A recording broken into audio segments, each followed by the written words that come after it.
starts with strong bones. To keep your bones strong, you need calcium, vitamin D, and regular exercise. A bone density test called DEXA helps detect low bone mass and bone disease called osteoporosis. If you're 65 or older, Medicare provides free bone density tests every 2 years. Ask your doctor to schedule yours. For more information on how to be bone strong, visit pathtogoodbonehealth.org. Hey, Joe, I thought you were retired. Living on a fixed income is tough.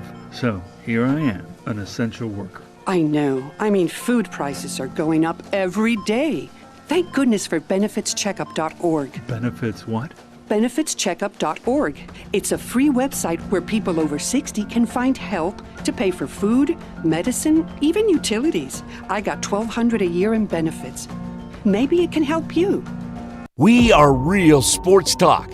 Sports 56 WHBQ. Available on your radio dial at 560 AM and 98.5 FM, as well as around the world online at sports56whbq.com. Take us with you everywhere by downloading the Sports 56 app. And at home, just say, Alexa, play Sports 56.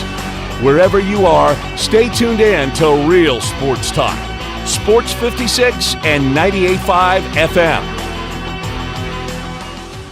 We are Sports 56, WHBQ Memphis, and W253 DF Memphis. Flynn Broadcasting Stations.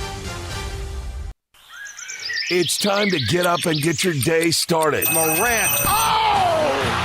A jawbreaker! It's Sports 56 Mornings with Greg Gaston and Eli Savoy on Sports 56 and 98.5 FM. The first hour of Sports 56 Mornings is brought to you by East Memphis Ace Hardware at the corner of White Station and Quince. Now, here are your hosts, Greg and Eli. They get up every morning from the alarm clocks, wanting to take the 8:15 into the city. There's a whistle. Time to rise and shine, amigos. Welcome in to Sports 56 Mornings on this Thursday, October 12th, 2023. Greg Gaston, Eli Savoy, and Zach Boyd with you from the Family Leisure Studios. Family Leisure, 2120 Witten Road, just north of I-40. The world's biggest spa sale continues, but probably not for long. I have to imagine we're getting close to the end, so take advantage of it at Family Leisure. And, of course, you just heard East Memphis Ace Hardware, the first hour sponsor of the program. We got a busy Thursday in the world of sports. Lots going on. We'll talk about all of it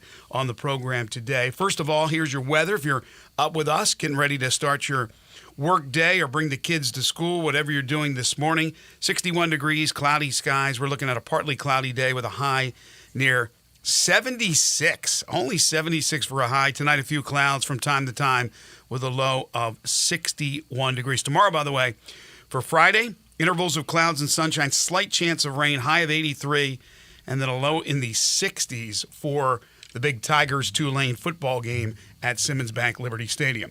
On the program today, in hour number one, we'll talk some Major League Baseball playoffs. Kerry Miller will join us from Bleacher Report at 7:45.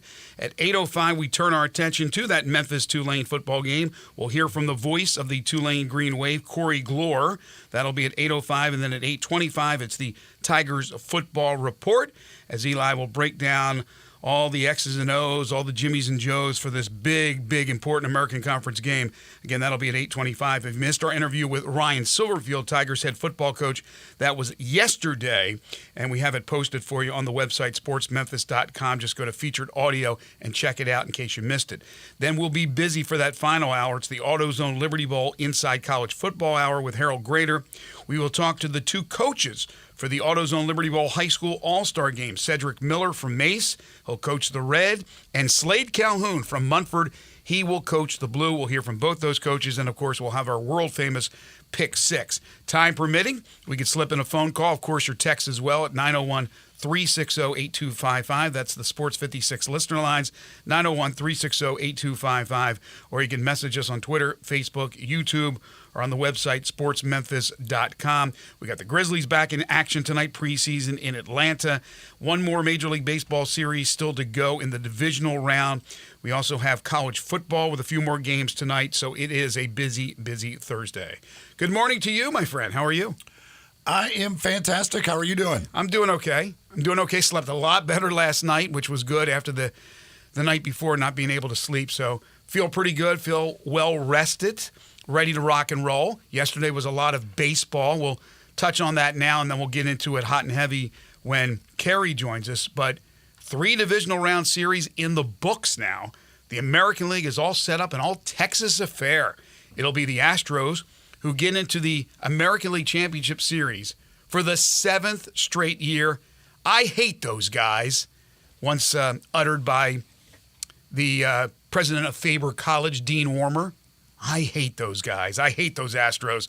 But you got to give it up to them. They are an incredible franchise. They beat the Twins yesterday 3-2 in Minnesota to win that series 3-1. And they will take on, as I mentioned, the Texas Rangers in the all-Texas affair. Texas had already stamped their trip to the American League Championship Series as they blanked the Baltimore Orioles 3-0. They didn't even have to play yesterday. So, first of all, your thoughts on the Astros, their win over the Twins, and the Astros-Rangers series, which will begin best of 7 on Sunday. Well, the newsflash, the Astros are good.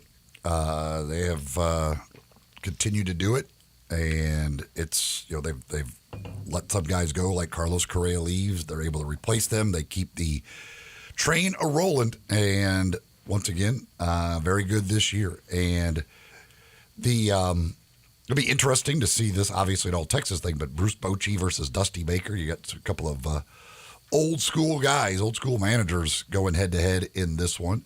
The way Texas has mashed the baseball here in the postseason, we'll see how it goes, but it should be fun. Both offenses are really, really good, and you got 2 old-school managers, so it should be a fun ALCS. Yeah, you're right about the Astros. Carlos Correa, they let him go. He's in Minnesota. George Springer, who's a big part of the Astros run, in Toronto. Verlander leaves, then comes back. It's just crazy what they're able to do consistently. But then they go out there, they get Abreu. Abreu hit a home run yesterday. He was great in the series. Brantley hit a home run in the series.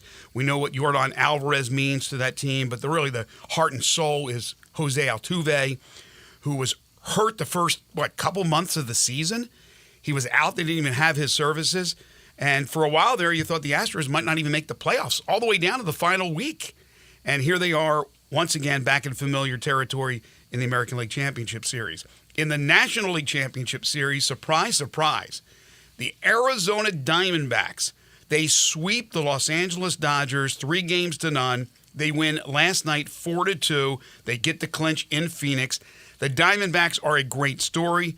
Pretty much a bunch of no-names with a veteran, Evan Longoria, but they have been on fire. Meanwhile, the Dodgers, one of the biggest disappointments in the postseason this year that you'll ever see. Now, I give them more of an excuse than I do the Braves if it's a big if, the Braves lose to the Phillies, because the Dodgers have had all kinds of issues with the pitching staff, from injuries to off-the-field issues.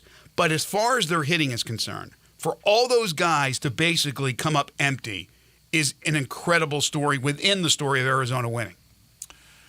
Yeah, the Dodgers scored 6 runs in the series.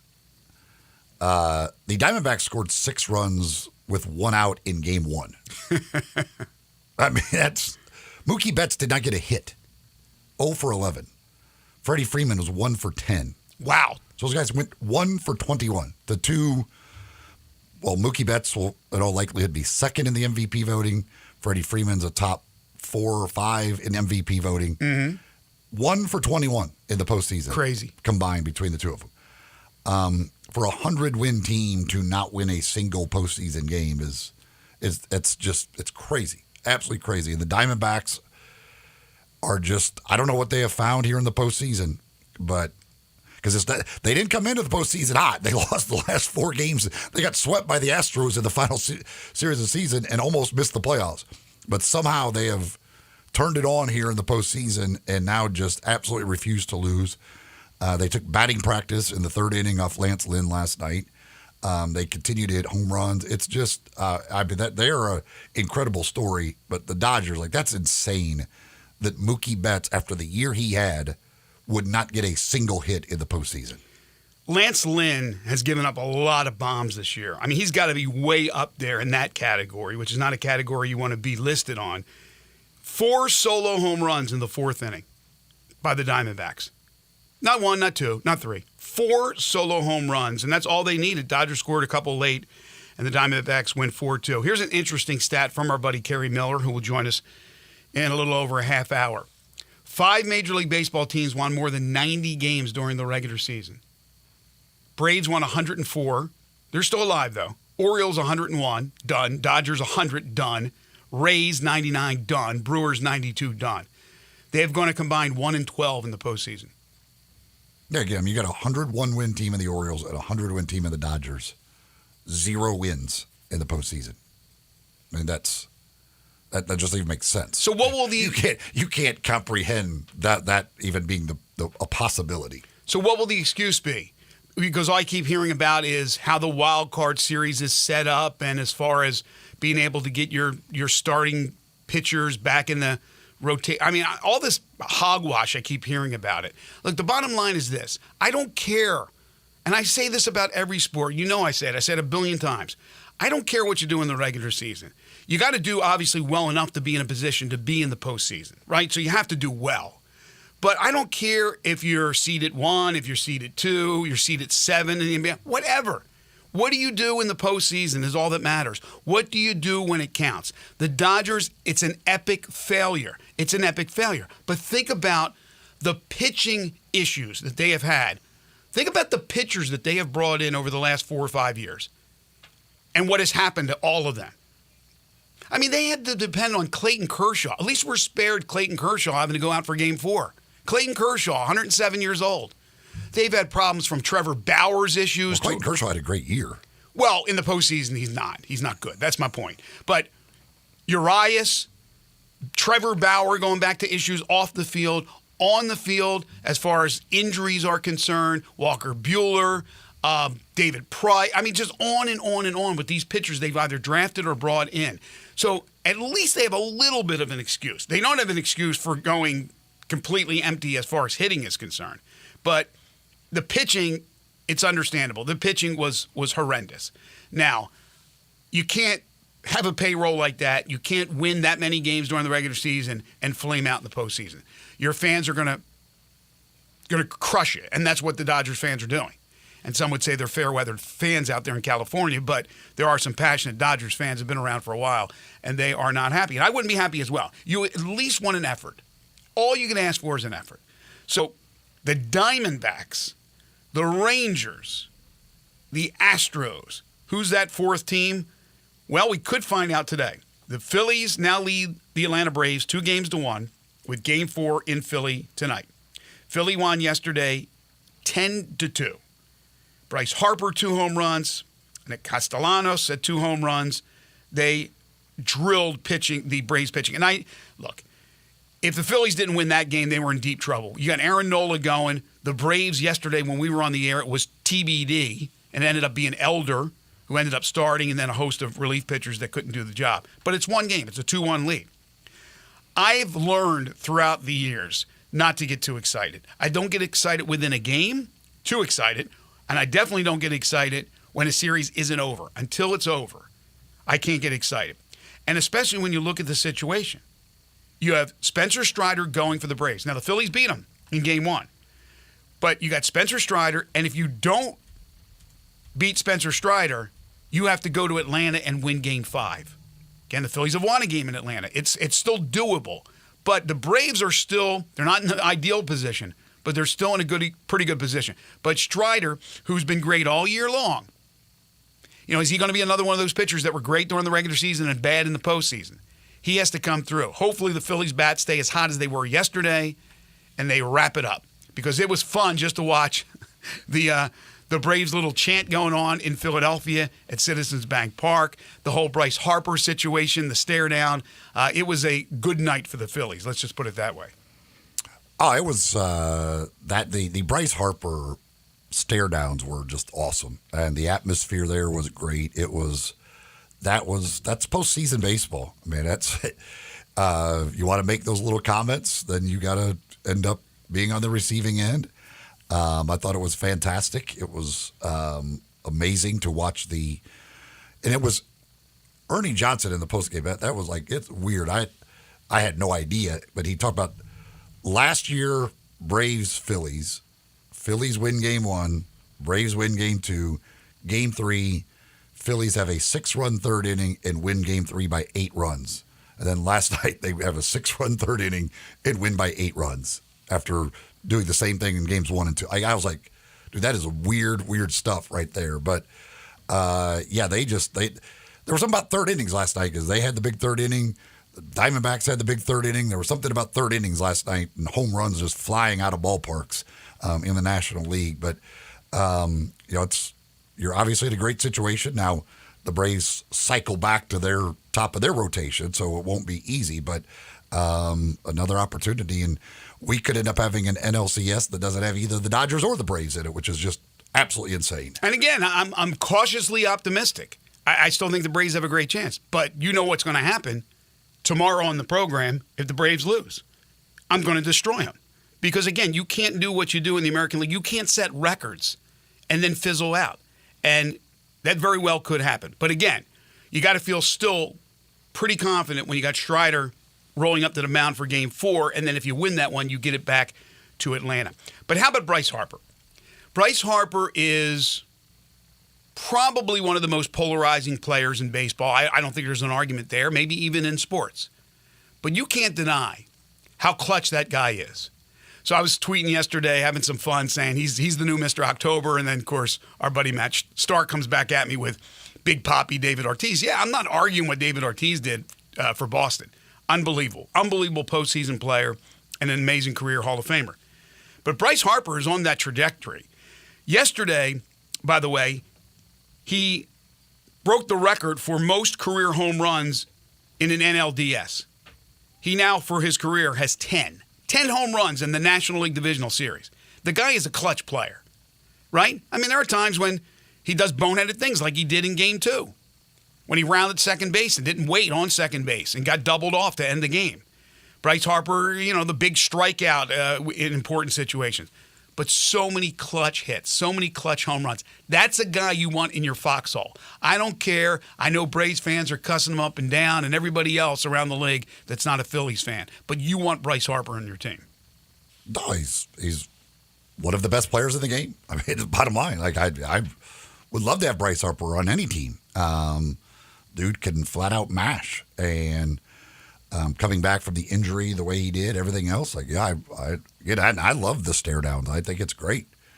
RC is, so I didn't, that wasn't meant for him to hear. Well, if you heard it. If you're going to say stuff, like, there's a chance that it's going to get back to somebody. So that's just going to be what it is. So why say it? Why do these players and coaches continue to say things? I guess you don't believe in bulletin board material because it's real. It's real and it's spectacular. They use it to fuel the fire. Deion Sanders is using it to fuel the fire. Most people do it. They take it, even if it wasn't meant to be, let's say, situations where it was like seriously said or it was a joke, tongue-in-cheek, not meant to be heard like in this case. Don't say it. It comes back. It gets out there. It's not always the difference maker, but it is an awful lot of times. Don't give them extra ammunition. Don't give them... I can tell you firsthand, Memphis is not about to do that when they get ready to play Tulane. All it is respect for Tulane, and rightly so. They deserve the respect. They're not going to say something stupid because they're the underdogs in this particular game. They are going to play it the way you should, with respect for your opponent. That's the way you should. You can trash talk all you want after it's over, but before, don't give them extra ammunition, and that's what happens too much in sports because of pride. Egos.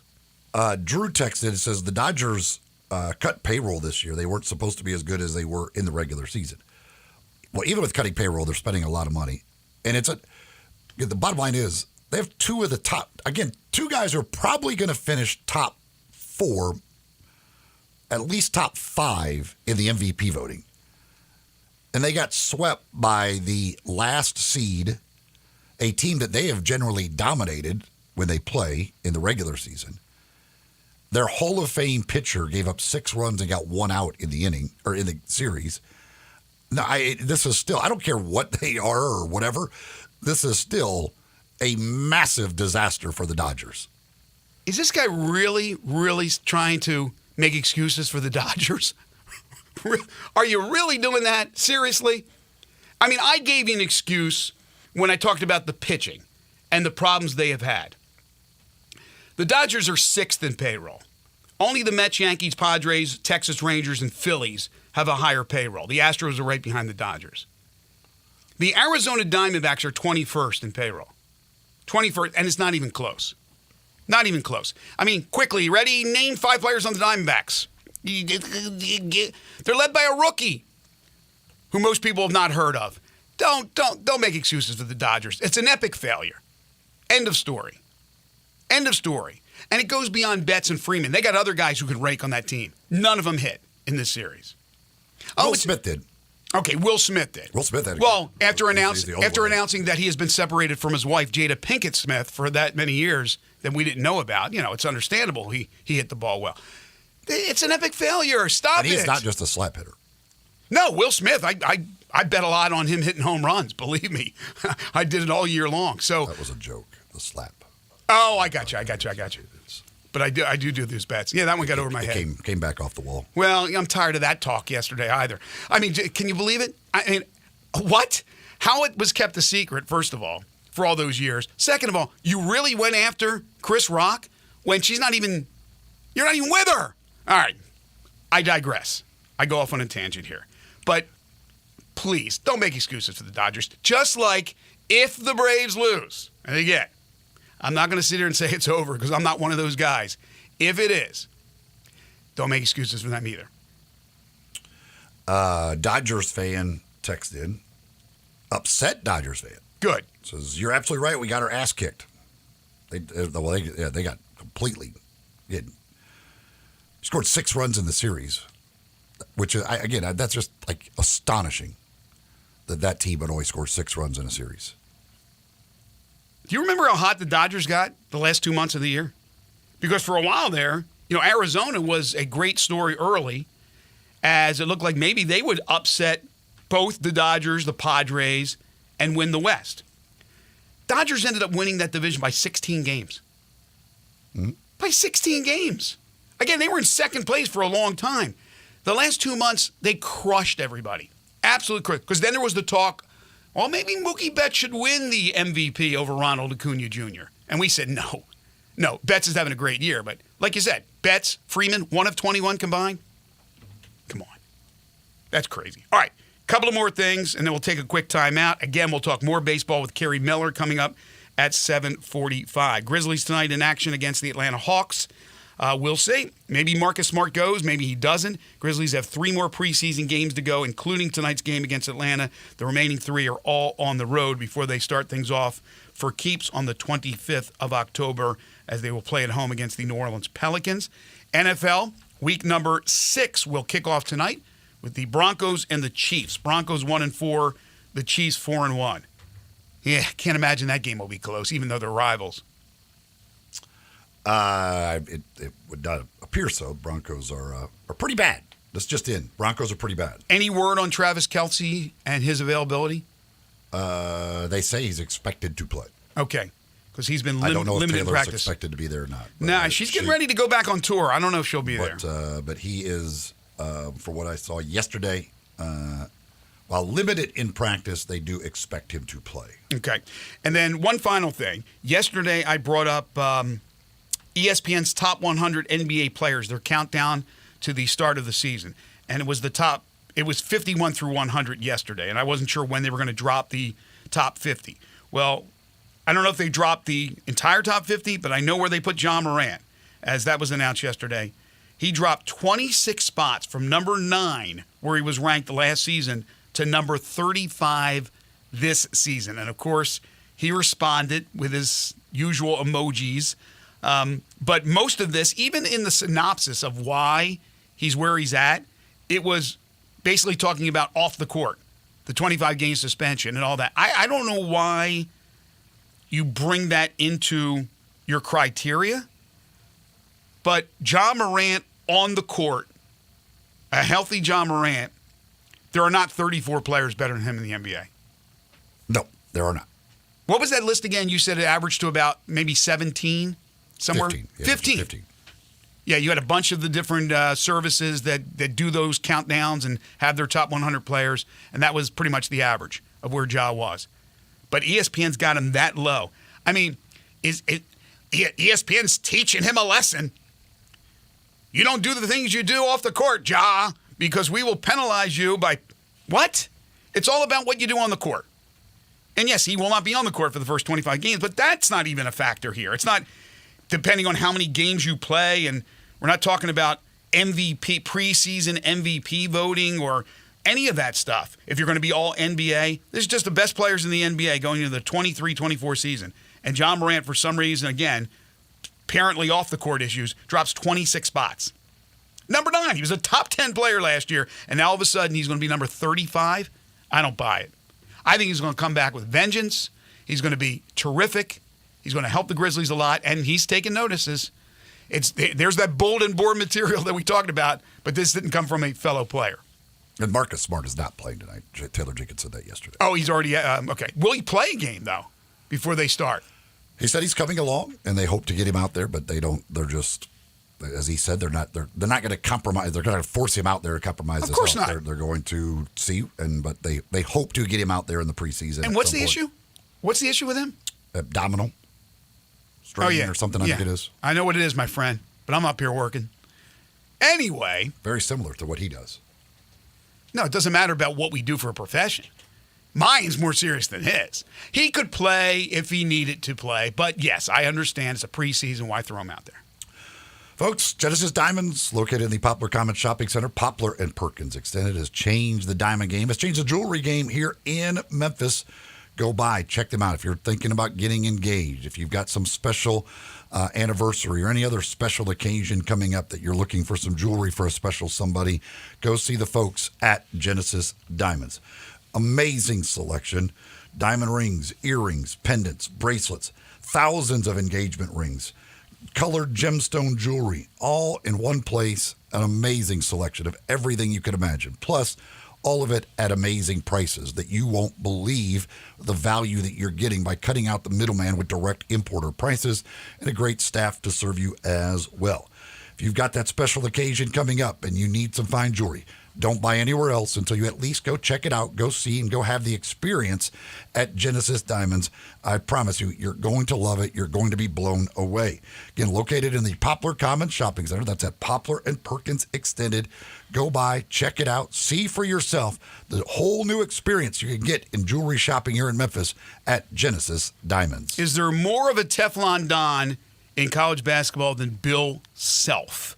If you missed that story from yesterday, we'll talk about it when we return. This is Sports 56 Mornings with Greg and Eli on Real Sports Talk, Sports 56 and 98.5 FM.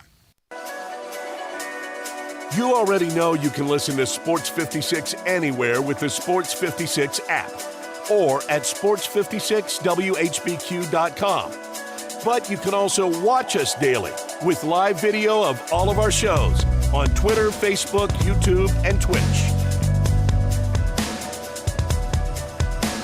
Pizza lovers and sports fanatics, Ferraro's Pizzeria is your Sunday ticket headquarters. Catch every pro game on multiple big screen TVs while enjoying $2 beers, $9 beer buckets, and mouth-watering pizza. We're talking the cheesiest, most delicious New York pizzas in town with all your favorite toppings. What are you waiting for? Grab your family and friends and get to Ferraro's, corner of Jackson and Main, just east of the Pyramid. Enjoy every pro game at Ferraro's Pizzeria and Cheesy Corner, your game day destination.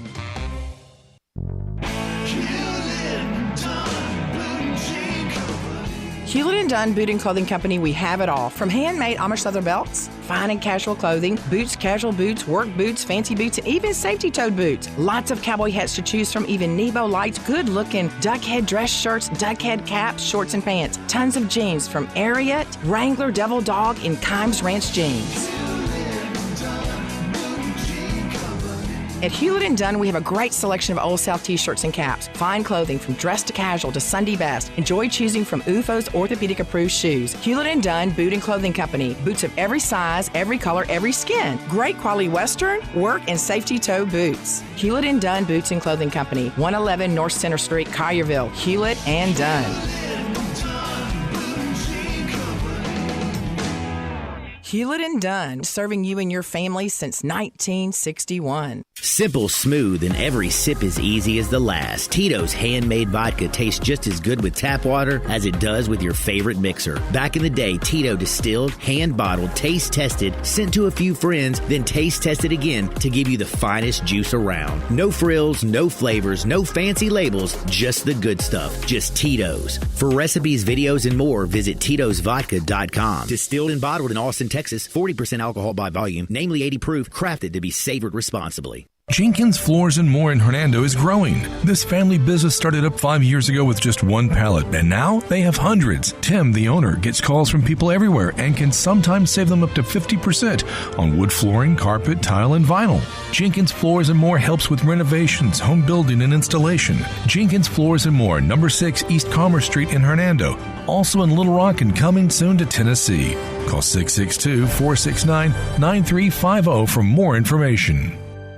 I'm Gary York. I'm the service director at Lexus of Memphis. Our service department wants to be more than just a place where you get your oil changed. We do glass repair, windshield replacement, recalibration of your camera and sonar systems, even wheel repair, tire replacement, all the things you would expect from a luxury automotive dealer. Please check out our website. You can schedule your appointment, check out our specials, hours of operation, or if you'd like to do it in person, please reach out to one of our associates at 901-271-5199.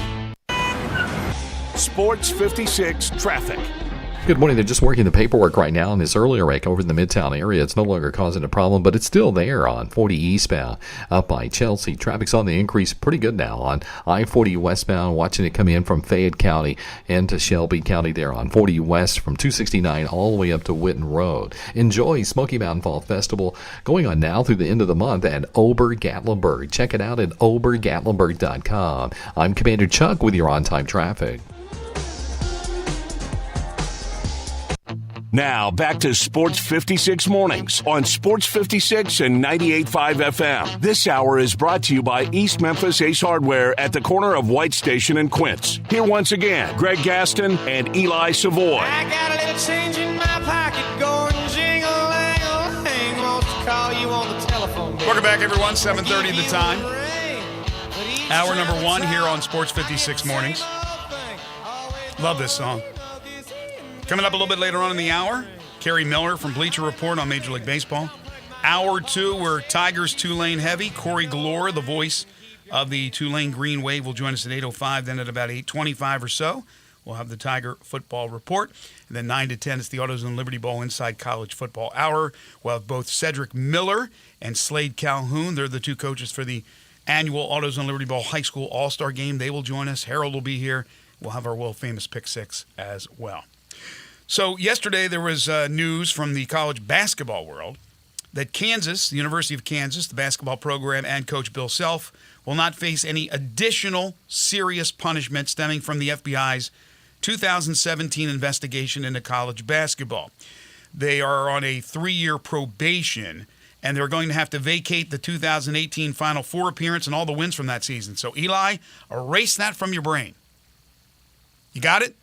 Really wasn't in my brain to begin with. Well, if it was, make sure it's out of your brain because you can't remember it now. Self and Kansas, they did have, and also assistant coach Curtis Townsend were given a suspension for the first 4 games of this season, self-imposed by the University of Kansas. But other than that, from the NCAA, nothing serious. I remember in 2017 vividly when these stories started to come out about all this stuff that they had on wiretap and the FBI's involvement. And it involved a number of schools, Louisville and I believe Arizona, LSU maybe was involved. It could be different time periods, but all basically in the last 5-6 years. And I thought some heads were really going to roll. Then it was going to be because they had them. Now, LSU went out and they fired Will Wade. They got ahead of it. Arizona got rid of Seth Sean Miller. So they got ahead of it. But as far as what the NCAA did from all the investigation, from all the wiretapping, from all the FBI investigation, was not much at all. Even the Louisville situation. A couple of the assistant coaches have served jail time, in fact, and a couple of them have served what do you call it when you're not allowed to coach for 5 years?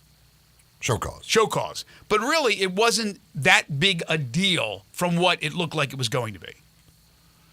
Well, the whole, I mean, clearly, once again, this shows the smart move by all of these programs was to go the IARP route. We saw it here with Memphis. We see it with Kansas. We saw it with basically every case that the IARP has done. They've done basically nothing. Right. Like it has been a slap on the wrist. So the ones that, any program that was in trouble that did not go the IARP route, they made a big mistake because the IARP just didn't care about handing out any severe punishment. For Bill Self to go from like 5 level 1 violation accusations to end up with 1 level 3 violation, that is some like Houdini stuff. Like that is. That's why I said he's the Teflon Don. He is the guy who right now it rolls off his back. It doesn't penetrate his armor. That's amazing. Like that's just absolutely crazy to have that much of a change in what was your personal accusations. The IRP, I guess that's probably why they're doing away with it. Because the incident was like, well, you guys don't do anything to anybody. You get these cases and just basically like, yeah, no, we don't care. You guys, whatever. It's so weird. I know they were different eyes that looked at these cases, but they basically were a subsidiary of the NCAA.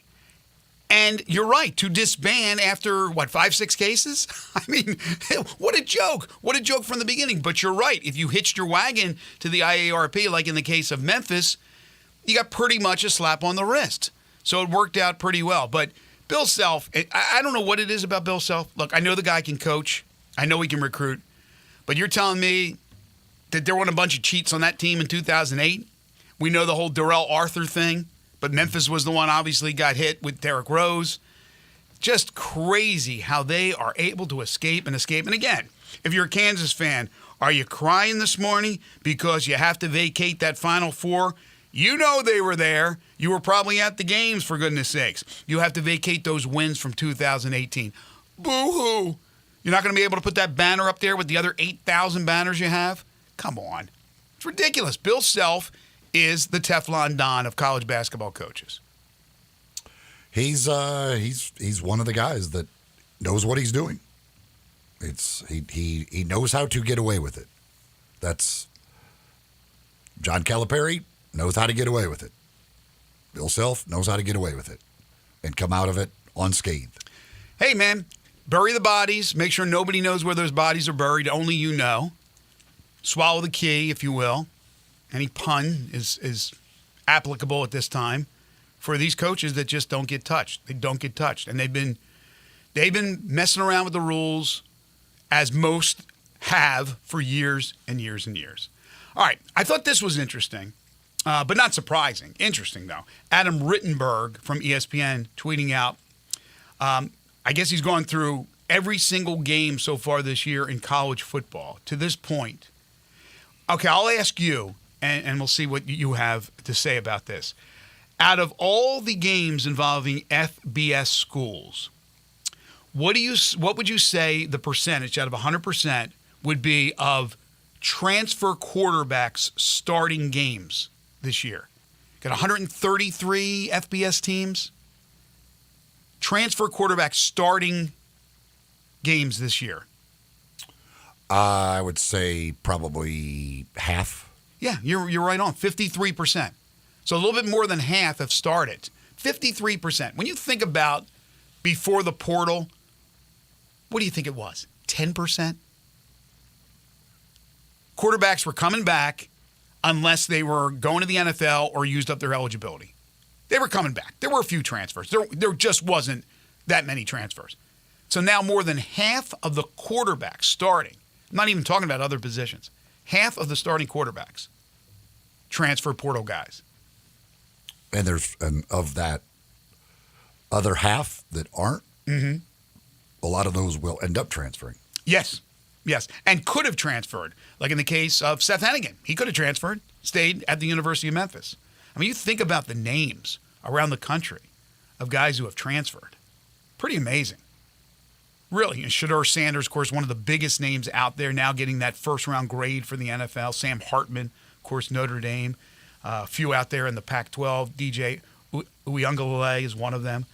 Brennan Armstrong's another guy. Well, I mean, all the Pac-12 guys. I mean, Penix, Nix, Williams. But Nix transferred. Yeah, but I wonder if he's looking at guys that just transferred this past year or have transferred period. No, it's transferred period. Yeah, because Bo Nix is his second year with Oregon. Yeah, well, mean, you're right. Yeah, I was just thinking all the Pac-12, every one of the Pac-12 quarterbacks almost as a transfer. Michael Penix. Yeah, I was just thinking of guys. All the top quarterbacks in the country pretty much are. Right. No, you're right. I was just thinking of like guys maybe that were in their first year, but you're right. I think this is guys who have transferred period to their new schools. 53% so far of games this year. I mean, Quinn Ewers. Like I said, Hartman. Yeah. I mean, again, second year, but you could go down the list of just find all the best quarterbacks. Most of them probably transfer because it's just the way it is. Yeah, I mean, but you look at some of the teams near Dylan Gabriel just beat Quinn Ewers. But you look at some of the teams at the top right now. You have Florida State. Jordan Travis has been there forever, right? You have, let's see, Ohio State's got the homegrown kids, right? They had the battle between the two. They weren't transfers, I don't believe.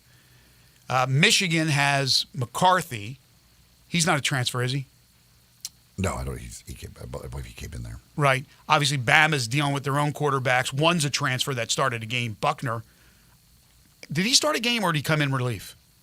He started. Yeah, so there's one game there that they would fall into the category. But yeah, no, point well taken.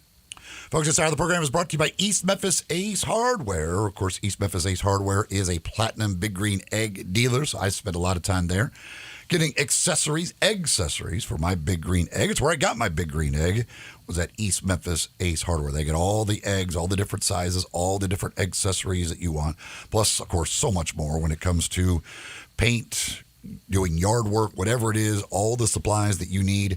They've got a massive selection of paint there at East Memphis with the Benjamin Moore paints. Yard work, the leaves are starting to fall. It's that time of year. If you need stuff, rakes and bags, all of that other stuff, well, they've got you taken care of over at East Memphis Ace Hardware with a great staff to help you as well. Go check them out. They're at the corner of Quince and White Station in East Memphis. And the big box stores, you don't need to be going there. Go to the local places like East Memphis Ace Hardware, get corner of Quince and White Station. More MLB playoff talk with Kerry Miller. He's next. This is Sports 56 Mornings with Greg and Eli on Real Sports Talk, Sports 56 and 98.5 FM. Join the voice of the Tigers, Dave Woloshin, for Wolo and Friends. Weekday mornings from 10 to 11 here on Sports 56 and 98.5 FM. When the weather gets better, I found a new place to really soak it in. It's the patio at the Commissary in Collierville.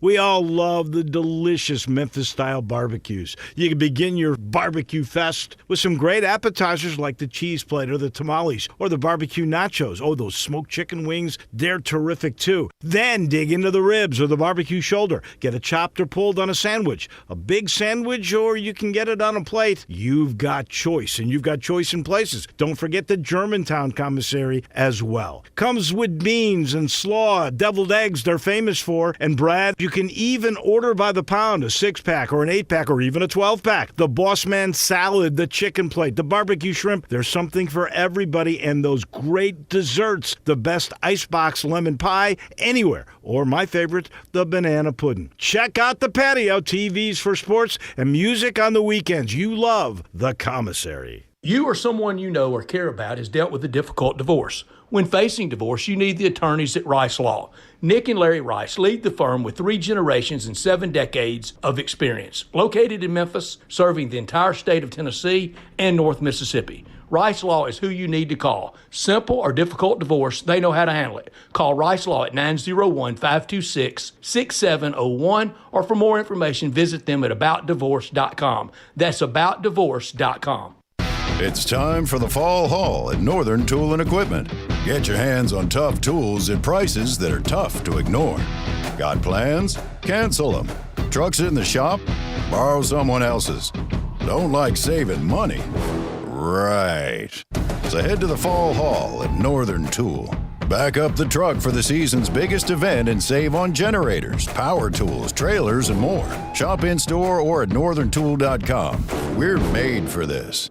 Country music singer-songwriter Kylie Morgan loves her ring from Genesis Diamonds. I wanted something simple and with the stone that I loved, and that's exactly what he got. And then we dressed it up a little bit with the wedding bands, got a little firework action looking around it, and he definitely killed it when it came to choosing the ring. Kylie's then-fiancé Jay did a lot of research, but chose Genesis because of the reputation, the quality, the personal service, and of course, the value. Any man can walk through that door and know that, he's not going to be upsold or pressured to buy anything. Kylie ended up writing a collection of songs about her bridal experience, including the viral sensation Bridesmaids.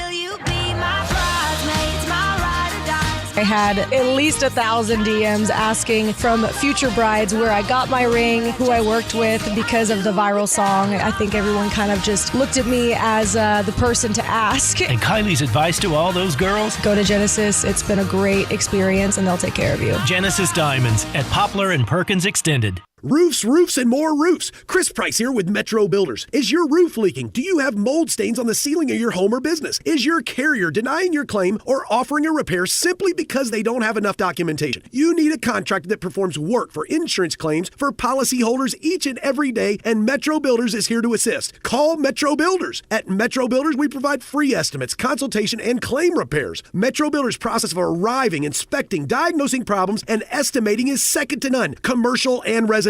Our team of Hague-certified technicians are standing by to assist you with providing estimates and photos to your carrier to document your loss. All you owe is what your policy states. No large fees on top of the final scope. We use high-grade materials and are certified by companies like Atlas, CertainTeed, Owens Corning, and Mulehide with labor warranties up to 50 years on all of our jobs. Metro Builders provides roof repairs across the Mid-South. Call Metro Builders to schedule your inspection free. Call me. 901-375-1717. That's 901-375-1717.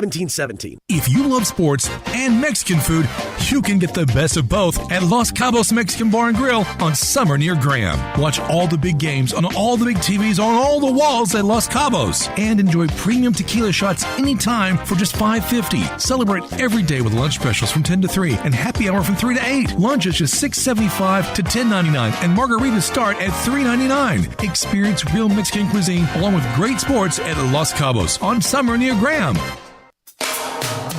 Now back to Sports 56 Mornings on Sports 56 and 98.5 FM. This hour is brought to you by East Memphis Ace Hardware at the corner of White Station and Quince. Here once again are Greg Gaston and Eli Savoy. Before we bring on Carrie, we did have a texter who corrected what I said about Jordan Travis. I had no idea, or at least I forgot, that Jordan Travis actually began his career at Louisville, played 3 games in 2018, transferred to Florida State in 2018. That's why I said he's been around Florida State forever, because he has. He's been around there for 5 years, but yet technically he is a transfer, another quarterback who's started somewhere else. Time now to talk some Major League Baseball playoffs with Kerry Miller from Bleacher Report. You can follow him on Twitter at Carrots James. He joins us now. And Kerry, then there were 5. And a lot of surprises. I saw your tweet about the teams that won well over 90, some over 100, and their record in the postseason. I mean, is there a reason for their ineptness? Can you chalk it up to something, or is it just one of those things? I think it's just one of those things. With each passing day of this postseason, I'm feeling more and more like it's the 2023 men's basketball NCAA tournament, right? It's just even down to the point of, like, during the basketball season, everybody was all in on Connecticut early, and then they kind of faded, and then they came on strong. I feel like we were the same with the Texas Rangers, right? Back in May, June, we were starting to believe that they were legitimately the best team. And then I remember talking with you guys around the trade deadline. Once they got Max Scherzer, Jordan Montgomery, I was like, oh my, they're going to win it all. And then they faded a little bit. Now all of a sudden they're back. All the 1s, 2s, and 3 seeds might be gone. It's just it's very similar to the dance from 6 months ago. It's very strange, but I don't think everybody's been kind of freaking out about the playoff format. It's the same as it's always been. It's just you added a couple more teams, so there's more randomness. That's the way it's going to be. Right. That's it. I mean, baseball in a lot of ways is a random sport, and so you throw more in there. I mean, the Diamondbacks is just crazy to me because it's not like they got hot at the end of the regular season. They barely got in because they lost. They got swept in their final game or final series, and then they get in. Immediately fall behind to the Brewers in Game 1, come back, win. Immediately fall behind in Game 2, come back and win. And then just turn around and dominate the Dodgers like it was nothing. It's bizarre what sometimes happens in baseball. Yeah, I mean, I think that when I was talking with you last week, I mentioned that Kershaw had really struggled with the Diamondbacks. Best sluggers. Like I was worried whether that would actually be an advantage for the Dodgers. Obviously, it ended up not being one, but I certainly didn't. I saw. Forget if it was John Morosi or Joel Sherman. Somebody said after Lance Lynn's appearance last night, like he dropped their starters ERA for the postseason from like 40.5 to 25.7 or something ridiculous. They just got unbelievably shelled, and we were worried about their rotation for sure. I mean, they had injury issues all season long, and then when Urias got suspended in early September, it was like, oh my gosh, what are they even going to do? And then Kershaw got lit up, and this was obviously our concern with the Dodgers. But even at that, I mean, I can't imagine anybody expected Arizona to sweep that series. That's insane to me. Well, I don't think there's many people that expect them to win this series. Let's be honest, and I don't want to pile on the Dodgers. You're right, because I talked about at the start of the show about the pitching issues, with the injuries, with the off-the-field issues, and that's a decent excuse. But there's no excuse for all those hitters that come up empty in a 3-game series, ended up being a 3-game series, but to go into that series against Arizona and to have Freddie Freeman and to have Mookie Betts, go 1 of 21. I mean, come on now. Nobody expects that to happen. So they completely went empty, and there's no excuse for that, in my opinion. Yeah, I mean, Freeman was a career, 296. I think he had a 970-something OPS in his postseason career coming into these playoffs, and he had one single where he had to slide into first base to beat Zach Gallen there, and I guess it was Game 2, and then that's going 0 for 11. I mean, I think he had a 3-game hitless streak back in April, and that was the only one. It's unheard of. And with the Braves as well, didn't score a run until the 15th inning of their postseason. I mean, it's weird how these best teams. I mean, I know you have that little 6-day layoff, whatever it was, but that's supposed to be an advantage. I don't know why. It's not like teams come back from the All-Star break and all of a sudden everybody forgets how to hit the ball. Exactly. I just don't get why such a layoff would be a problem. Well, you mentioned the Braves, and I'm being very cautiously optimistic about the Phillies. I understand the situation. You got Strider, you beat him once. Going to be very tough to beat him twice. But if you can, obviously you go on to the NLCS. If you don't, Atlanta gets Game 5. So I don't think this one's over by any stretch of the imagination. But boy, did the Braves not fuel the fire, especially with Bryce Harper yesterday. Yeah, what a strange thing for him to get so motivated by. Right? It's just having somebody tell you, hey, attaboy Harper. Read any comment on any article on the internet, and you'll be ready to go hit a bunch of home runs, man. Maybe he does. Maybe he does, Kerry. Yeah. Those stare downs were pretty comical during that blowout last night. We'll see. Like you said, Strider on the hill today for Atlanta. That could be a series changer, but yeah, it feels like the Phillies are going to pull it off this year. Wait. I don't want to overstep my bounds here. No. Do man, not. They've been red hot. Do not overstep your boundaries. And I kind of sense something in your voice about Harper. It's not because he's a former Nat, is it? Because he Oh no. You don't seem to be inspired by what he uses to flame the fire, if you will, inside him. Because I love it. I love the stare down. I love what Harper's doing. No, I have nothing against the Washington Nationals North, better known as the Philadelphia Phillies. I love Trey Turner. I love Kyle Schwarber, and Bryce Harper will always have a special place in my heart. I've got a bunch of shirts and jerseys still hanging around my closet somewhere. So go ahead, get whatever motivation you need, Bryce. I hear you, Kerry. Why in baseball do they not reseed? Basically, why are the Braves not playing? Were they not playing the Diamondbacks? I don't understand. I was asked that as well. Get the lowest seed remaining. Yeah, I honestly don't know either. I mean, I know that they just went to there wouldn't have been reseeding until last year, and I don't know if whatever with like the lockout, if they just forgot to consider that, maybe they'll change it in the future. But yeah, I don't know why that's not a thing, because you're saying, the number one seed should have the biggest advantage, right? If the sixth seed advances, like if it happens in the NFL, right, the one seed gets to face the lowest seed. I don't know why we don't do that in baseball. Yeah, it doesn't. I mean, I can't imagine it. Again, if they can do it in other sports, I don't know why you, like for travel or whatever, I don't know why you wouldn't be able to do it in baseball. Like it seems like it would be logical that, hey, when the wild card series ends, then we'll take the lowest seed. They play the highest seed, and we go from there. But I don't.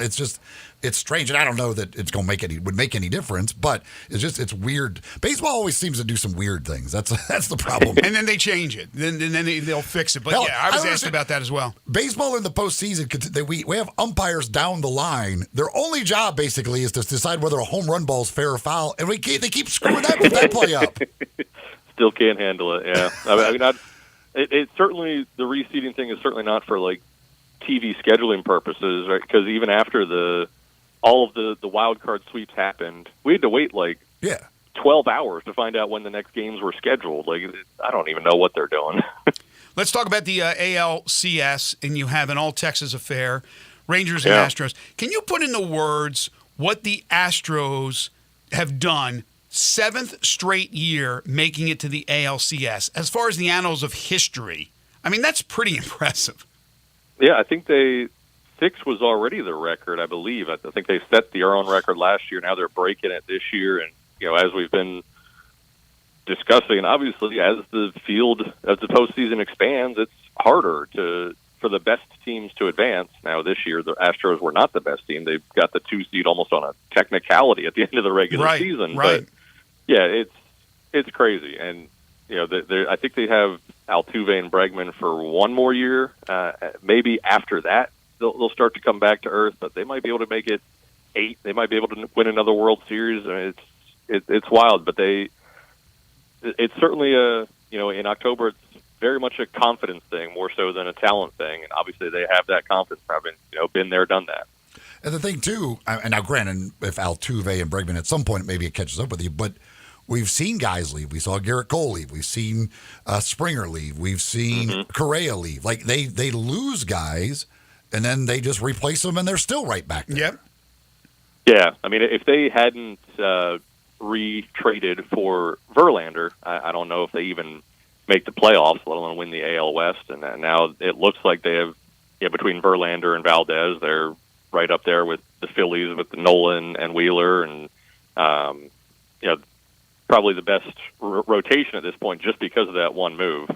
But yeah, they're, like I said, they believe they can do it, and they have no reason not to believe that after what they've done the last 6 years. The Braves, and I think the Astros is the American League record. The Braves went to 8 straight NLCSs. But during the great run where they won one World Series, it was interrupted by the '94 strike year where there wasn't a postseason, but they went to 8 straight NLCSs.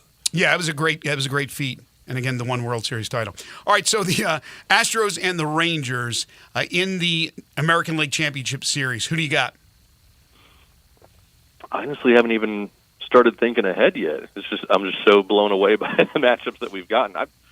I feel like the Rangers are really on fire right now. I'll probably end up picking them, even though they are they'll be at a home field disadvantage in that series. I don't. Hard to care about that at this point in the postseason. It'll really hinge on if John Gray is available to come back from the IL, how much Max Scherzer is able to give them. I know they thought maybe he could have pitched 1 inning in the ALDS if they needed him, but they decided not to put him on the roster. He might be available for the ALCS, so that would be a a huge boon for them. I mean, heading into the playoffs, we were thinking he might be their closer if he was able to pitch at all, just because of how questionable their bullpen was all season. Now all of a sudden, through 5 games, they have like a 2.3 bullpen ERA. It's ridiculous, but I think my pick will hinge on the health of their rotation. I'll put it that way. And how about Bruce Bochy, what he has done after 3 World Series titles in San Francisco, locking horns with Dusty Baker, 2 of the elder statesmen of the game, Bruce coming out of retirement. Fantastic job, but 2 guys who have been around the game for a long time going at it. Yeah, that's going to be a fantastic managerial matchup for sure. I think it was Ryan Fagan from Sporting News pointed out the other day that Bochy has missed the postseason 70% of the time in the last decade and a half, but when he makes the playoffs, he has a 70% winning percentage. So right, kind of a reverse Aaron Boone situation. Yes, it is. And it seemed like it was every other year that the Giants were getting in and they were winning the whole darn thing. So should be a lot of fun. Of course, Kerry will have you covered at Bleacher Report. Follow him on Twitter at Carrance James. And catch him next week. He'll be on same time, same bat station to talk Major League Baseball playoffs. Really appreciate it, Kerry. Thank you so much. Have a great week. You got it. Take care, guys. You too. All right, that's hour 1 in the books. We go to hour number 2 after the top of the hour break, and we will talk plenty of Memphis and Tulane with the huge game tomorrow night, 6 o'clock from Simmons Bank Liberty Stadium. Both teams 4-1. First, we'll hear from the voice of the Tulane Green Wave, Corey Glore, and then our Tiger football reporters will break down the Tigers and Tulane. This is Sports 56 Mornings with Greg and Eli on Real Sports Talk, Sports 56 and 98.5 FM.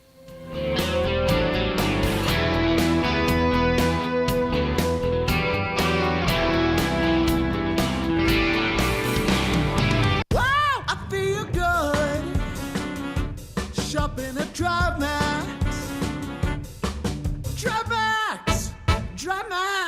you get value. Need a car that screams I feel good? DriveMax has it all. From cars to SUVs, find a tightly inspected used car that'll have you dancing all the way home. Call 901-664-2424 or visit DriveMaxApproval.com. DriveMax, I got approved. Thursday Night Football is on, and it's only on Prime. Tonight, it's an AFC West showdown as Russell Wilson and the Denver Broncos head to Kansas City to take on Patrick Mahomes and the defending champion Chiefs. Not a Prime member? Sign up for a 30-day free trial to stream the game. Coverage begins at 7 p.m. Eastern with TNF Tonight, presented by Verizon. It's the Broncos and the Chiefs tonight on Thursday Night Football, and it's on Prime. Restrictions apply. See Amazon.com/Amazon Prime for details. Oh, come on, it's funny. Can't do it. Trick or treat, here's some meat. Seriously, the Central Barbecue spot for October has been about Halloween for 5 straight years. Look, you've done the ladling Central Barbecue beans into their bag thing. Yeah, I got in trouble both times. They didn't like the phrase ladling beans into their bag. Well, what else happens in October? Hey, I tell you what, do they do any pumpkin spice stuff? God, no. That's good. I'm tapped for anything else for October. How about just a straight spot about how great the food is at Central Barbecue? What, like Central Barbecue has the best slow-smoked ribs in Memphis? Yeah, something like that. Too boring. It doesn't matter, we're out of time anyway. Join us for the Memphis Police Department Hiring Expo Saturday, October 21st, 2023 from 11 a.m. to 3 p.m. at 170 North Main Street downtown. We'll be taking applications and interviewing candidates on site. Salary starting at $54,611, increasing to $60,713 after probation. Benefits include a $15,000 sign-on bonus, up to $10,000 relocation assistance. For more information or details, visit joinmpd.com. Hi, this is Lauren Choate with Choate's Air Conditioning, Heating, and Plumbing. Choate's is offering some amazing specials for this month only. If you're considering upgrading your furnace before the cold weather comes, Choate's is offering $1,000 off a new Carrier furnace. If you don't need a new furnace, Choate's is now offering its early bird $60 furnace tune-up. This 22-point tune-up includes a free carbon monoxide test and heat exchanger inspection. And Choate's is your indoor air quality expert. For the best quality air for you and your family, it's recommended to have your air ducts cleaned every 8 years. This month only, Choate's will install a free UV light system when you get your air ducts cleaned, a $500 value. Call us at 347-8086 to take advantage of these amazing deals. So, turn to the experts with Choate's, and remember, let our family serve your family. We are Sports 56, WHBQ Memphis, and W253DF Memphis, Flynn Broadcasting Stations. Sports 56 traffic. Good morning. Wrapping up an earlier wreck on Airways Boulevard at Shelby. It's been pretty quiet out here on the interstate as far as accidents causing delays. It's actually just now starting to build with some volume on 385 Bill Morris Parkway coming past Kirby, working your way up towards 240. Here comes some of that traffic now out of DeSoto County on 55 going northbound as you make your way up towards South Haven. Hey, Weimer's Jewelry at 7525 Highway 64 is your full-service family-owned jewelry store here in Memphis. I'm Commander Chuck with your on-time traffic.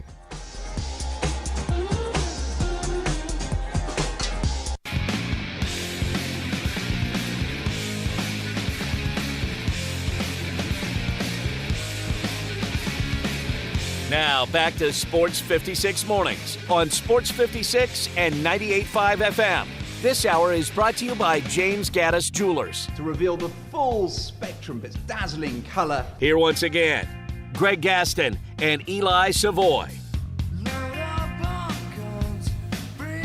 Welcome back, everyone. 8:03 the time, hour number 2 here on Sports 56 Mornings. Greg Gaston, Eli Savoy, Zach Boyd with you from the Family Leisure Studios. Family Leisure, 2120 Witten Road, just north of I-40. Currently 63 and cloudy. We're looking at 76 for a high today, which is perfect in my opinion. Partly cloudy skies tonight, a few clouds from time to time with a low of 61. Second hour of the program brought to you by our friends at James Gaddis Jewelers.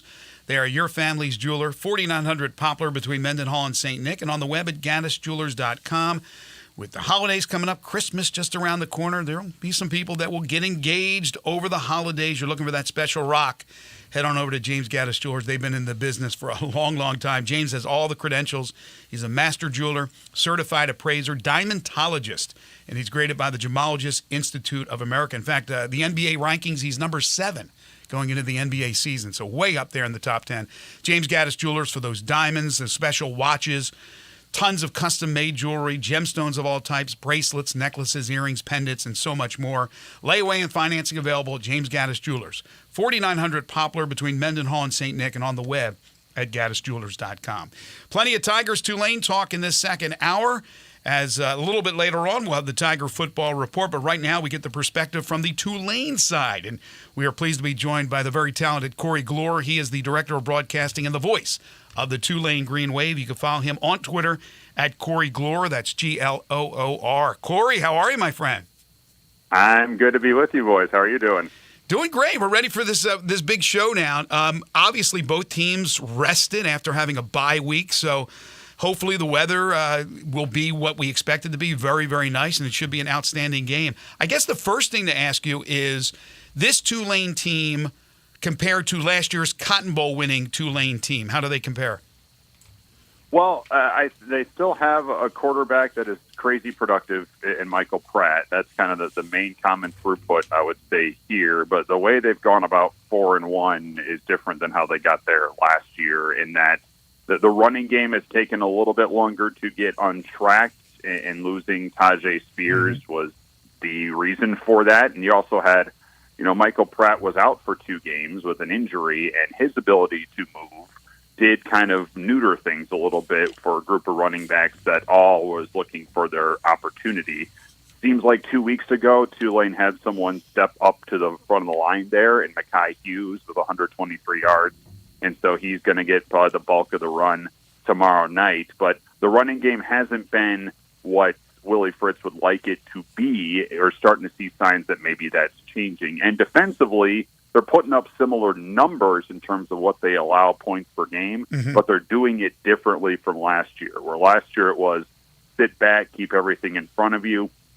This year it's get into the backfield, stop big plays from happening before they start. The front line for this Tulane defense has really been turned loose, and it has been a really intense, aggressive defense as opposed to last year, which was pretty passive. So they've gone about it a different way in how they've looked, but the results have been the same, and I think that's been really nice for Willie Fritz to see, who had a lot of coaching turnover and lost one of the best players offensively that Tulane's ever had. Yeah, watching the game they played Ole Miss, I was blown away by how good they were up front against Ole Miss, and Ole Miss couldn't run the ball against them at all. Why the different mentality on defense? Well, you start with a new defensive coordinator in Sheil Wood, who came over from Troy for this year. Chris Hampton, who was here last year, is now at Oregon. And his mantra heading into this was, we want to get to the quarterback and get things a little bit off kilter early, as opposed to what the messaging was kind of the last couple of years. And, sit back, make the quarterback really look through his progressions, and then just keep things from being big gains. And so this team entered the year knowing that their defensive line was probably their deepest position. They had 9 guys who have started at least one game heading into this year up front, but they weren't really asked to do a ton last year.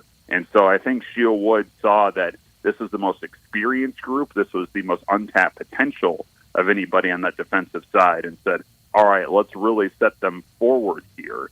And so now you have a line that is really eager to be the forefront of the defense here, and you have a very deep room. And so that's allowed, even when you have to cycle people out in the midst of drives or go to second string on a drive, you have guys that all have experience and have all shown it already this year. And so it is, injuries that have happened a little bit up there, but it hasn't mattered because that room is just so deep this year.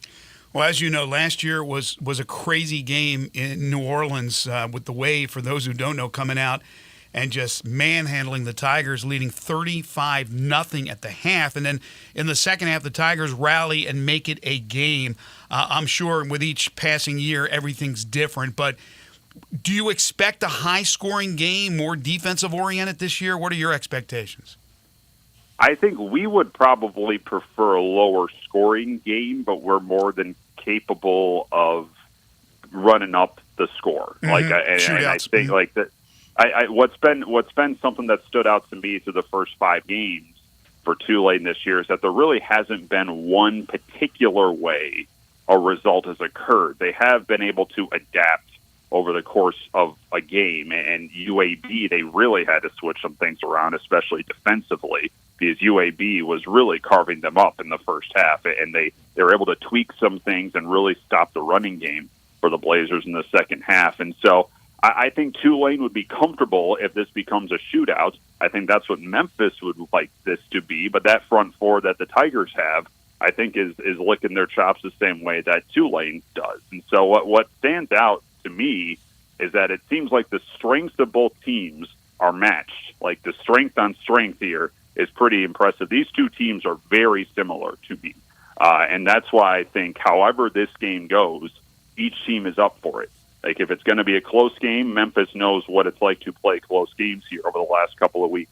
If it's going to be pass rush, these two teams know how to do that. If it's going to be big plays downfield, these two teams know how to do that. Mm-hmm. So I think that creates a very exciting game and a game that could mean a lot come November. You mentioned the UAB game, and it certainly stands out when you look game by game with the rushing numbers of the opponent. Why was UAB able to have success running the ball when nobody else has?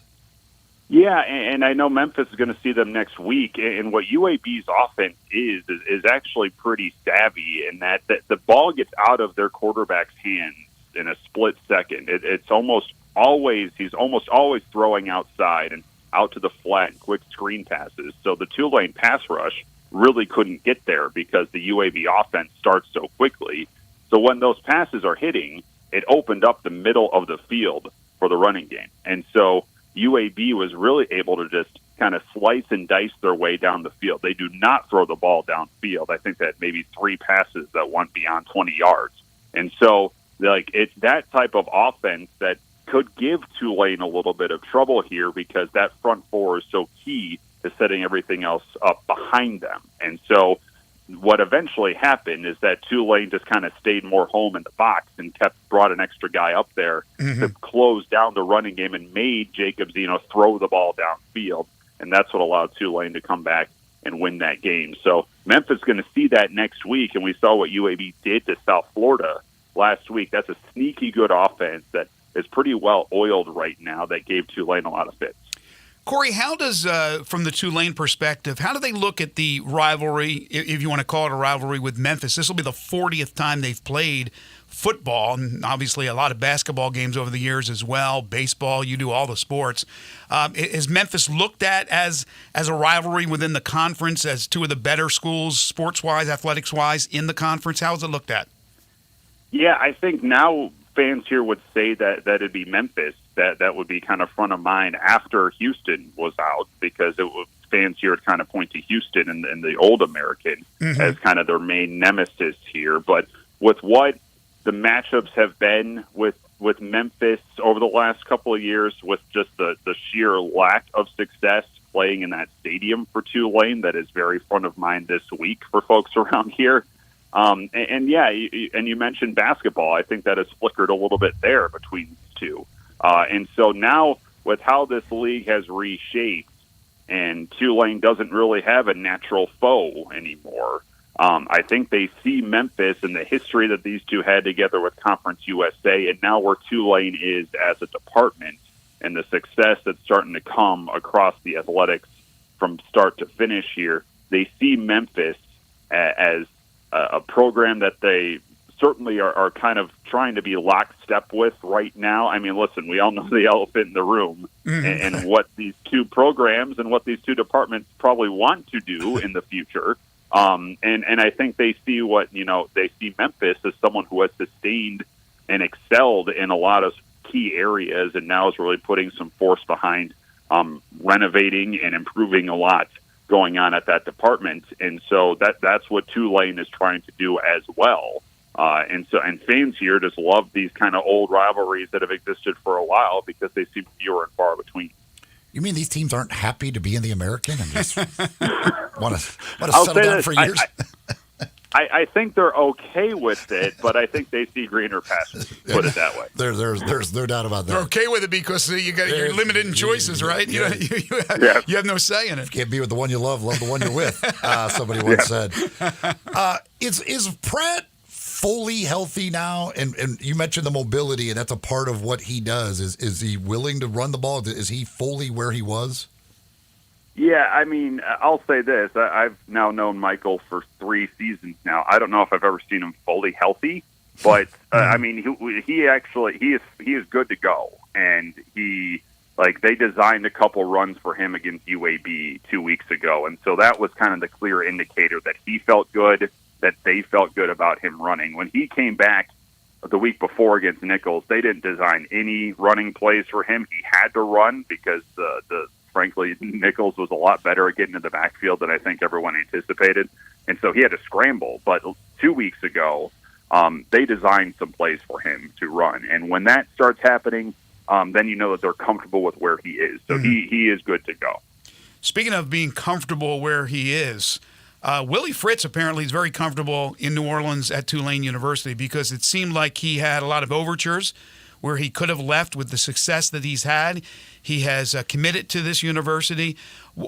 Corey, has the university committed to football? Is that the reason why Willie is still there? And as far as NIL and things of that nature, seems like it's going well as far as your collectives are concerned. But why is Willie still there? Yeah, you hit all the nails on the head right there. And frankly, you guys have probably experienced, even from afar or up close, the separation that's existed over the years of Tulane University and Tulane's athletic department. Well, that's not exactly where it is anymore. It is much firmer together. And I think the university saw just what a high-level, successful football season can do for a university and the profile it can give. There have been some massive facilities changes heading into this year. It was very important for Willie Fritz, for the athletic department, to get a new locker room, to replace the surface inside Yeoman Stadium, to move things forward here. More projects are on the horizon. The fundraising efforts have been pretty furious here to get things really elevated right now. And so getting that commitment from the school was what Willie Fritz was hoping to see. And you're right, the NIL collective here is pretty dang good for this level, and it has kept guys like Michael Pratt around, who was getting lured away by some folks last December. But that helped keep him around for year 4. And so, now there's certainly a little bit of a question at the top of the athletic department after the AD went to Washington this past weekend. But there's a very firm affirmation right now from the university that the support of athletics is stronger than where it has been in decades here. And that means everything to Coach Fritz, because he was definitely looking at places, and someone nearly grabbed him right before the championship game last year. But he knows that there is a strong groundswell of support right now to keep this going, and so that's what keeps him around. When it got like season tickets, what did last year do for them as far as like season tickets and just overall crowd size? Well, there are no season tickets left. Those sold out before the year started. And, we sold out a couple of games before the year began. Ole Miss sold out pretty quick. Next week, our homecoming game against North Texas sold out, was the first one to sell out back in August. And so there's no doubt that the city has taken to this team, and that's been a long time to heal as well between these two.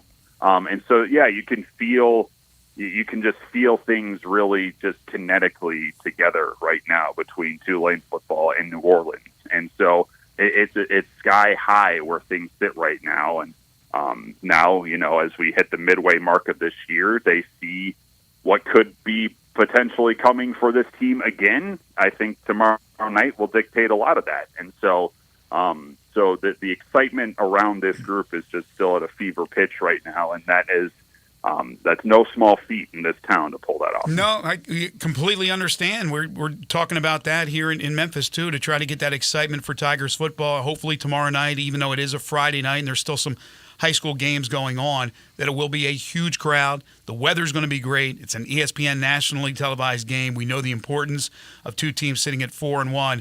And as they say, to be the best, you have to beat the best. And right now, Tulane has been the best football program over the last few years. So a daunting task, but should be a lot of fun tomorrow. Corey, we thank you so much. Looking forward to seeing you again on Friday, tomorrow.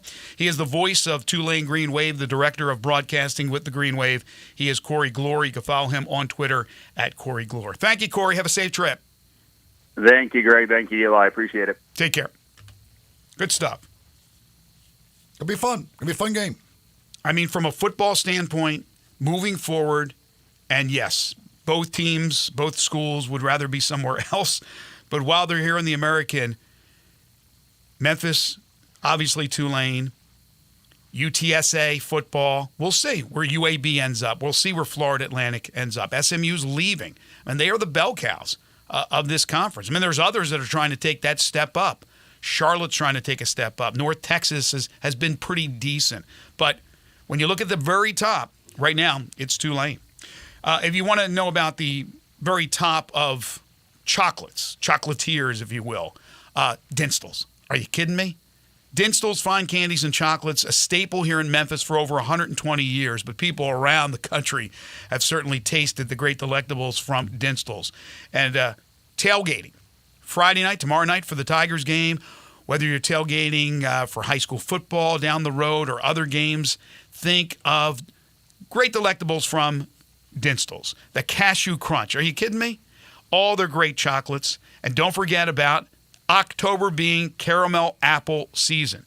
You don't have a lot of time left, a couple of weeks still, but still plenty of time to go out there and check out those caramel apples at Dinstall's. All your favorites, the fresh caramel, the caramel with the pecans, and the caramel with that Dinstall chocolate. Plus the caramel chocolate and cashew crunch.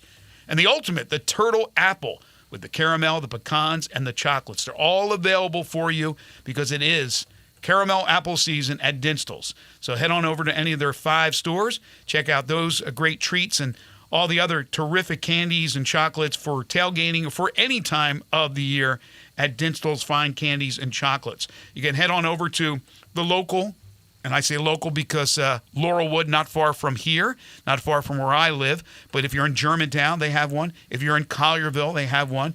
Of course, they have the downtown establishment, plus Pleasant View. If you've never been there, that's where they make the chocolates. Get a tour of their factory. See how the magic is made at Dinstall's Fine Candies and Chocolates. Been putting smiles on people's faces for over 120 years.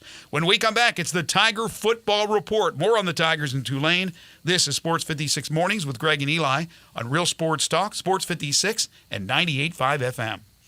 Broadcasting from the Family Leisure Studio, we are Sports 56 and 98.5 FM. Spencer here with ATC Fitness. There's no better time of the year than now. Football and fitness go hand in hand in the fall. And with individual screens on each piece of cardio and multiple big screens throughout the rest of the club, you'll never miss a bit of the action watching your favorite team. ATC Fitness continues to be the Mid-South's choice for fitness, family-owned for 30 years, and proud supporters of Coach Silverfield and the Memphis Tigers. Join online at atcfitness.com. ATC Fitness, exercise your right to look good. For over 8 decades, America's farmers have counted on the Little Red Tractor from Case IH, the Farm All, to help them make short work of their demanding chores. Well, Mid-South Ag can show you they aren't just for farms anymore. With horsepower ranging from 30 to 105, plus an army of attachments, they can tackle every chore on your to-do list, from hauling and mowing to loading and towing and then some. Stop by Mid-South Ag Equipment or call 662-890-3141 to find a Case IH Farm All that's right for you. Roofs, roofs, and more roofs. Chris Price here with Metro Builders. Is your roof leaking? Do you have mold stains on the ceiling of your home or business? Is your carrier denying your claim or offering a repair simply because they don't have enough documentation? You need a contractor that performs work for insurance claims for policyholders each and every day, and Metro Builders is here to assist. Call Metro Builders. At Metro Builders, we provide free estimates, consultation, and claim repairs. Metro Builders' process of arriving, inspecting, diagnosing problems, and estimating is second to none, commercial and residential. Our team of Hague-certified technicians are standing by to assist you with providing estimates and photos to your carrier to document your loss. All you owe is what your policy states. No large fees on top of the final scope. We use high-grade materials and are certified by companies like Atlas, CertainTeed, Owens Corning, and Mulehide with labor warranties up to 50 years on all of our jobs. Metro Builders provides roof repairs across the Mid-South. Call Metro Builders to schedule your inspection free. Call me. 901-375-1717. That's 901-375-1717. Golfers, swing into Edwin Watts Golf Shops for the hottest new fall arrivals from TaylorMade, Callaway, and Titleist. Come by and test drive the new TaylorMade P790 irons, the new Callaway Apex Pro iron sets, and the new Titleist T-Series irons. While you're there, get a free custom fitting on the new arrivals and more. Edwin Watts Golf Shops is your headquarters for all the latest golf gear from all the top manufacturers. Edwin Watts Golf Shops, home of the 90-day satisfaction guarantee. Shop us in store or online at edwinwattsgolf.com. Sports 56 Traffic. Good morning. They were in the process of moving a minor wreck just a few minutes ago. It caused a bit of a slowdown on 240 westbound near Walnut Grove. Traffic's busy now on 40 west as you come past Sycamore View Road, getting up on that 240 flyover. Some of that traffic there is coming off onto Sam Cooper. Coming inbound on Sam Cooper, that still looks pretty good. 55 up through South Haven. It's moving at the moment. Hey, Weimer's Jewelry, they're back open better than ever. 7525 Highway 64. Go by and see them today at Weimer's Jewelry. I'm Commander Chuck with your on-time traffic.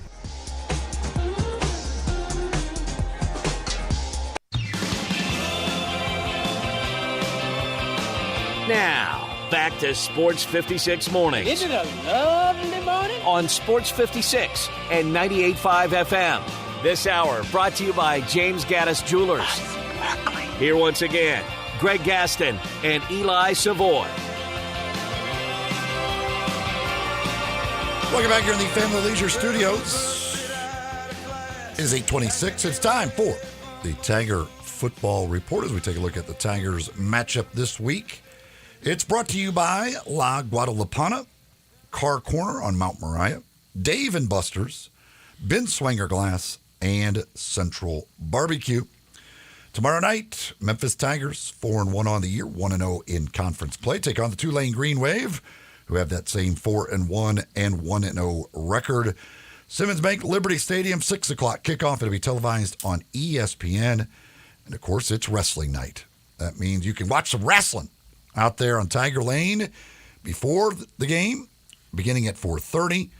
The final match, I guess that's the main event. The main event at 5:15. And then Jerry Lawler will be the special guest to release the Tigers before the game. There'll be some wrestlers available signing autographs and taking pictures, all the good stuff. Just a good old Memphis wrestling night. People love it. I went out there last year when they had it, and I remember seeing Jeff Crane, and he was just like, he was blown away. I'm like, yeah, dude, you put wrestling anywhere in this city, people will show up. Yeah, I didn't go out there and see it, but I heard it was like 10 deep all around. Oh yeah, it was crazy. I was like, I was like, I got to go over here and check out just to see. And I'm like, this does not surprise me at all. It's wrestling in Memphis. People will go to wrestling in Memphis. It's just bottom line. If you want to draw a crowd, bring wrestling. They will be there. Head coaches in this game, Ryan Silverfield in his 4th year with a 25-17 record. Willie Fritz is in his 8th year now at Tulane. 1 game over 500, 47-46. He is in his 31st year overall as a head coach, starting at JUCO, then went to Division II, then went to FCS, and then went to finally FBS. He spent 2 years at Georgia Southern. That was his first FBS experience before he took the job at Tulane. Both teams coming off of byes. Last game for the Tigers, of course, was that 35-32 comeback win over Boise State. Tulane's last outing was a 35-23 win over UAB, also a couple weeks ago. This is the 40th meeting all-time between the two schools. It dates back to 1954. Memphis leads the series 24-14-1.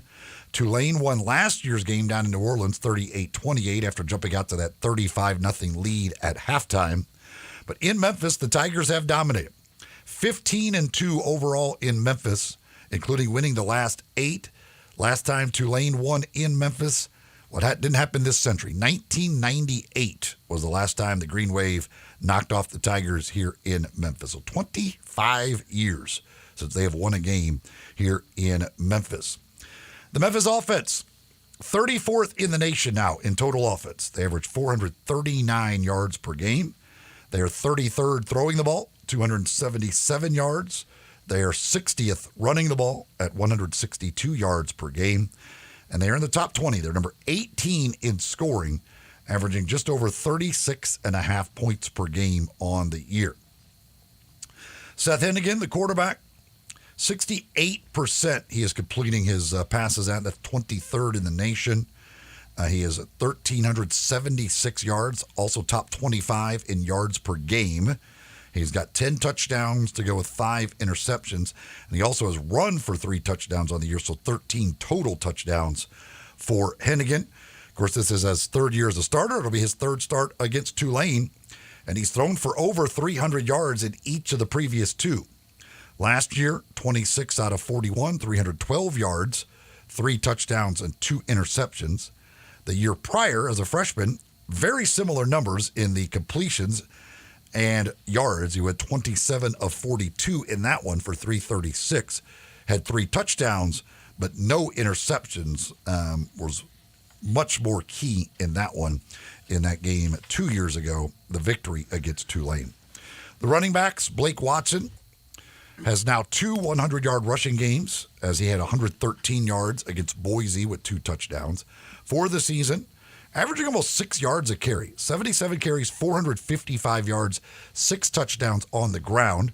Also second on the team in receptions with 26 for 233 yards. The yardage is 3rd on the team. His 7 total touchdowns, tied for 19th in the country, and tied for 1st in the American Athletic Conference. And his 137 scrimmage yards per game, number 1 in the American and 6th in the country. He's having a hell of a year. He really is. I mean, you think back if that in the first game, if he would have got the bulk of the carries, he could even have more. But he's having one heck of a year and continues to do it both on the ground and through the air. Speaking of through the air, Rock Taylor coming off back-to-back 100-yard games coming into this one. 102 yards and a touchdown against Boise, his 2nd straight 100-yard game. Has 27 catches now on the year for 399 yards and 2 touchdowns. Demir Blankenship, 19 catches, 249 yards, and a couple of touchdowns. And Kobe Drake, 12 catches, 142 yards, and a touchdown. Drake did have a touchdown catch against Tulane last year in that loss down in New Orleans in the comeback effort. The Memphis defense, now down to 57th in total defense. 360 yards per game they are giving up. 211 passing yards per game. That's good for 46th in the country. They are 43rd in scoring defense at 21.4 points per game. On third down, still amazing. 23.8% they're allowing. That's 4th in the country. And you look at the last two opponents, two pretty good opponents, Missouri and Boise State. The Tigers held them to a combined 3 for 18 on third down. It's pretty incredible what they're doing on third down. I don't know if it's all Memphis. Sometimes it's these offensive coordinators outthinking themselves in the play calling, but you got to give a lot of credit to the Tigers defense for stepping up to get off the field. Tigers defensively, 8 total takeaways. 6 of them are fumble recoveries, which is that the fumble recoveries ties them for 8th in the nation for most fumble recoveries. Leading the way on the defense continues to be Chandler Martin, as he leads them in tackles with 35. He also leads in tackles for loss with 5.5. Jeffrey Canton-Arku, 26 tackles, 2 forced fumbles. Of course, he had the big blocked field goal in special teams, which he then picked up and returned for a touchdown to kind of turn that Boise State game around for the Tigers. In the secondary, Diego Brumfield, 7 pass breakups on the year. That puts him in the top 15 in the country in pass breakups, so he's been very good as well. And again, the defense going to need to be good in this one, especially pass defense, because Pratt can sling it when he needs to. Pratt can sling it, but your question earlier, the Corey Glore, was a good one about whether or not he's going to be as mobile as he usually is because of the knee injury that has been lingering throughout the season. Looking at that Tulane offense, the numbers not great. They're 75th in the nation in total offense, 389 yards per game. They're 71st in passing offense, 230 yards per game, 63rd running the ball. They're 67th in scoring. They average 30 points per game. Now, Pratt, the quarterback, has only played in 3 of the 5 games. He missed the Ole Miss game, and he missed the Southern Miss game. Don't know what it is about what he has against the state of Mississippi, but he just doesn't like to play against those teams, apparently. But since when in the games he has played, completing 75% of his passes, 668 yards, 8 touchdowns, and only 1 interception. Last year, he threw for over 3,000 yards, 27 touchdowns, 5 interceptions. Last year, he also ran for 10 touchdowns. So he had 37 total touchdowns last year to go with just the 5 interceptions. This year, only 1 rushing touchdown, and he only has 112 rushing yards so far. But again, as Corey was talking about, they did design a couple of runs for him against UAB. He's had 2 weeks off basically since then to get even more healthy. So I would certainly think that running the ball will be a part of the game plan for Michael Pratt against the Tigers. Against Memphis last year, only threw for 158 yards. He was 20 of 29. Now, again, they had the big lead early. They didn't have to throw the ball a whole lot. 158 yards. He had a touchdown. He also had a rushing touchdown in the victory against Memphis last year. The running backs, Corey Glore talked about it. Number 21, Mekhi Hughes, is the leader now in that backfield. 368 yards, 3 touchdowns. He's a redshirt freshman, did not play at all last year because of injury. Got his first 100-yard game of his career against UAB when he went for 22 carries, 123 yards, and 2 touchdowns. Number 2, Shady Clayton Johnson is the backup, 28 carries, 116 yards. He did have a touchdown last year against the Tigers in that game. Among the receivers, Lawrence Keys III is number 6. He's a Notre Dame transfer in his second year at Tulane. He leads the team with 20 catches for 399 yards and has 4 touchdowns. Number 4, Jaquan Jackson, has 11 catches for 259 yards, averaging 23.5 yards per catch. That's top 10 in the country. He also has 4 touchdowns, and he's also dangerous in the punt return game. 7th in the nation in punt returns, averaging over 15 yards per return. So Jackson's a guy they want to get the ball in space, and he's got a chance to make people miss and make huge plays. And he has Memphis's attention, believe me. And number 17, Chris Brazel, 13 catches for him, 179 yards, and 2 touchdowns on the season. So the 3 receivers get number 6, Keys, number 4, Jackson, who is the real dangerous big play guy, and number 17 is Brazel. The defense for Tulane, again, this is a good defense. 24th overall, 10th against the run, only giving up 84 rushing yards per game. and they're 5th in yards per carry given up. Teams are only averaging 2.6 yards per carry against them rushing the football. Nobody had gotten to 90 yards rushing against them, and nobody had averaged more than 2.5 yards per carry against them until the UAB game 2 weeks ago. UAB ran for 170 yards on 38 carries, so they averaged over 4 yards a carry, went for 170, almost twice as many as anybody else had against them.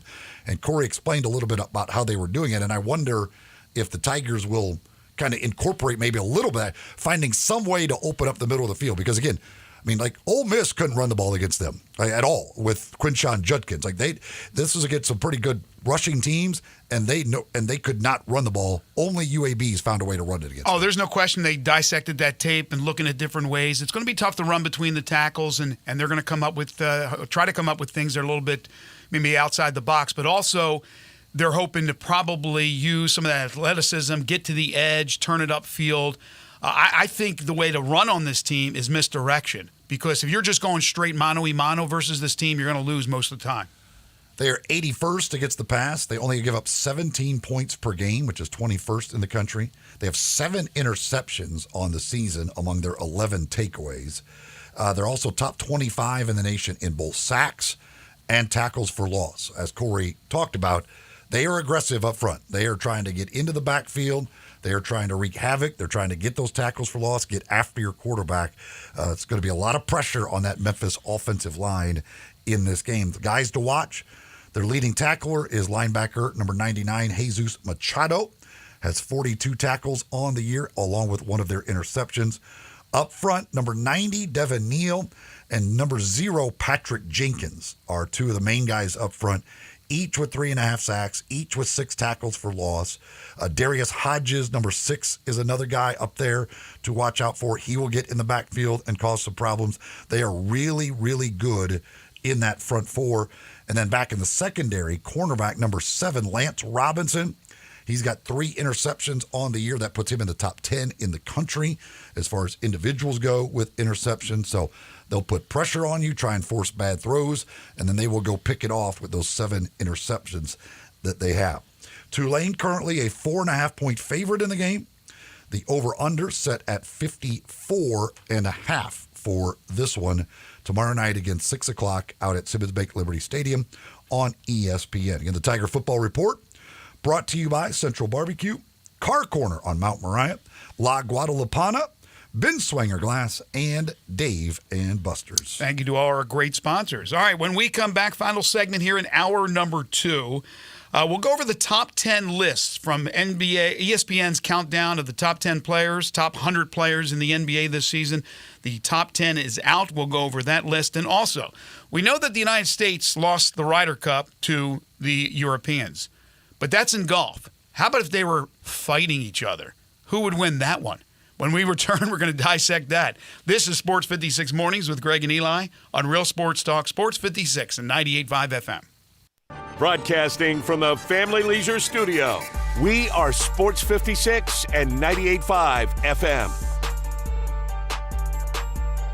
Want to play a private country club but only pay daily greens fees? Meadowbrook Country Club in West Memphis is your place. You can now play a beautiful, challenging course for only $59 plus tax, including cards. Meadowbrook Country Club features champion Bermuda greens and now is available to everyone. A membership is only $350 per month and includes tennis, pickleball, and swimming, plus a great restaurant and bar. Golf Pro Mark can even fix you up with custom-made tricks on clubs. Call 870-394-4186 today for your Tuesday through Sunday tee time at Meadowbrook Country Club in West Memphis.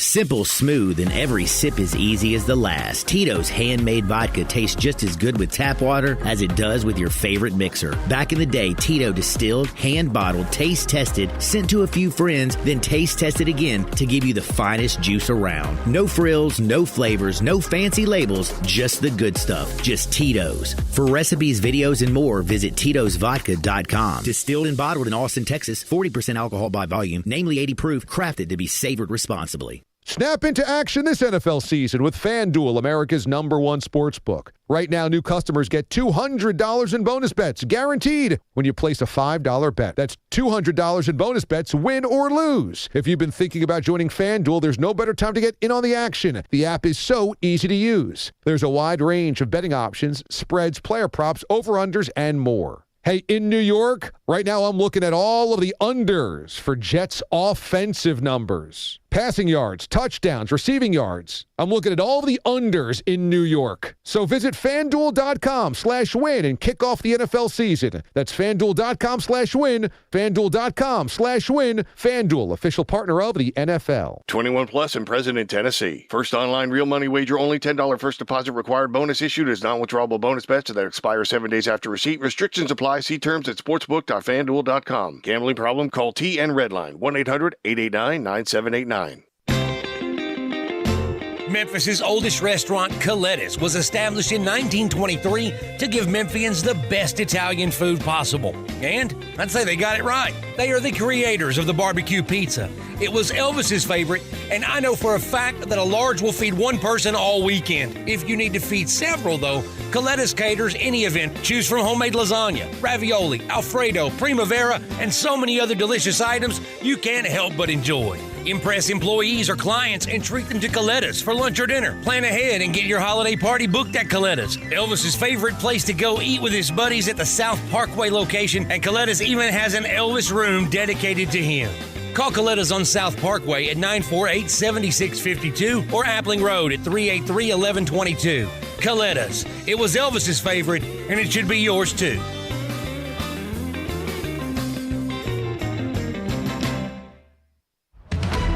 We interrupt this broadcast for special news and information concerning family leisure. The world's biggest spa sale is back and bigger than ever at Family Leisure. How is that possible? Well, let me tell you. You start off with 50 different spa models to choose from 5 different manufacturers. Then you throw in up to 30% off in-stock spas and swim spas. But is that all? Oh, no. You get free upgrades on all in-stock spas, plus 24 months, same as cash. Wow! This is the kind of sale that you just can't have every day. But it's happening right now at Family Leisure, the world's biggest spa sale. Soak in the savings right now at Family Leisure, Witten Road and I-40. You know the place where family and fun come together. Please remain calm and walk, don't run to Family Leisure. And now back to your regular programming. Now back to Sports 56 Mornings on Sports 56 and 98.5 FM. This hour is brought to you by James Gaddis Jewelers. Genuine diamonds, baby. Here once again, Greg Gaston and Eli Savoy. ESPN with their countdown to the start of the 23-24 NBA season, ranking the top 100 players. 10-1. Here we go. We already talked earlier about Ja Morant dropping 26 spots this year in the ESPN rankings from number 9 last season to number 35. Number 10, Anthony Davis. And we saw what Davis, healthy, can do. The Lakers are a good basketball team, but they were a really good team last year going into the postseason, disposing of the Grizzlies when Anthony Davis is healthy. He's a dominant player. Number 9, speaking of the Lakers, LeBron James. At his age, still top 10 player. Number 8, Shai Gilgeous-Alexander. Really, really good on a very talented young team. Would you rather have, for the next 10 years, Shai Gilgeous-Alexander or Ja Morant? It's a tough call. I'd take either one of them. I think they're very close. You running for office next week? I am not running for office. Okay, all right. You were politically correct on that one. Kevin Durant is number 7, hoping to lead the Suns to an NBA title. Jason Tatum is 6. Number 5, Steph Curry. Number 4, Luka Doncic. Number 3, Joel Embiid. Number 2, Nikola Jokic. And number 1, Giannis Antetokounmpo. Any issues? Zach, any issues with the top 10 there? My only issue is with SGA. I think Ja's better than SGA. But I understand why people would lean towards SGA, but that's just me. Well, the thing is, and this is the way ESPN does it, is they are basically asking their people who is going to be better this season. If one guy is going to miss 25 games, you know he's missing 25 before he is on the court. You're gonna put a lot of people ahead of him. Yeah, but you could still be better even missing those games. You could still be more impactful when those games really count, postseason, things of that nature. But, I mean, to drop him 26 spots was shocking to me. But as far as Shai Gilgeous-Alexander, okay, is Oklahoma City going to take that jump this year? They may very well. But you have to take that into consideration, I would think, because if you're going to be really, really, really special, then you would hope that your team is going to follow suit and be really, really good. Like, as far as, I don't have a problem with Antetokounmpo being number one. Jokic, Antetokounmpo, that's fine. Embiid was the MVP last year. Some would say that Jokic should have won it for a third time in a row. But I'm fine with that. Embiid's sitting there at number 3. So the top 3 I have no issues with. And then they got Doncic. Again, Doncic's a great player. But will he and Irving work together? Will it work out? I would absolutely have Steph Curry number 4. Over anybody else. The only 3 I could see in front of them are the 3 that are in front of them, along with Doncic. I would put Doncic behind Curry. I still think Curry just dribs and drabs, gets a little bit of being unrespected the way he should be. Steph Curry is so freaking good. And when we talk about the great players of all time, the top 15, the top 10, he's barely in that conversation. He should be in that conversation. He is unreal. So Steph Curry a little bit low for me, but just by a spot. And then after that, you're not going to argue Tatum. You're not going to argue Durant. I understand what Zach is saying with SGA. And then who are the other guys? Davis. Again, Davis and LeBron. You're not going to keep them out of the top 10. Yeah. So I don't think there's anybody else that I would throw in there. I think it's actually a pretty decent list. But again, with Ja, and I understand he'll have no impact the first 25 games, or I guess he could have a negative impact if they start losing games, but they have proven in the past that they can win without Ja. But that was when they had a pretty good backup point guard and a guy by the name of Jones. But now Marcus Smart hoping to pick up that mantle and run with it and even give them more on both ends, certainly on the defensive end, as a former Defensive Player of the Year. Grizzlies, again, on the road tonight in Atlanta for their 3rd preseason game and their first of 3 straight roadies before they play for keeps on the 25th of October. Well, the thing is, like, if everybody has downgraded Anthony Davis in basketball, they always say, well, he can't stay on the floor. He's always injured. Well, if you know a guy is missing 25 games up front, you're going to downgrade him. Yeah, but those 25 games shouldn't be an impact on the season. The guy's coming back. And it's not an injury he's coming back from. If you're saying who's going to be better this season, a guy who potentially could play 82 games or a guy whose highest potential is playing 57 games, you're going to take the guy who plays 82 if there's a doubt. Well, there is a track record that he doesn't play 82 games, number 1. But number 2, again, you could still be incredibly impactful in having only played 57 games. Do you think John's going to play all 57 he's eligible for? No, but I mean, if he's down to 45, he's still going to be impactful. But if you're saying who's going to have a better year, you're going to take the guy who actually is not going to, isn't guaranteed to miss 25 Well, if they're looking games. at total statistics and accumulated points over an 82-game schedule, yeah, then obviously. But is that what they're doing when they're doing these rankings? I don't think that's what they're doing. Why would you talk about Anthony Davis? He says he's not that good because he can't stay on the floor. No, I didn't say that. I mean, You've always said that about that. Well, that's the truth. But last year he did. So you're saying if a guy's not on the floor, that hurts how good he can be. Well, certainly in Anthony Davis' case, but Memphis has proven that they can win without Ja.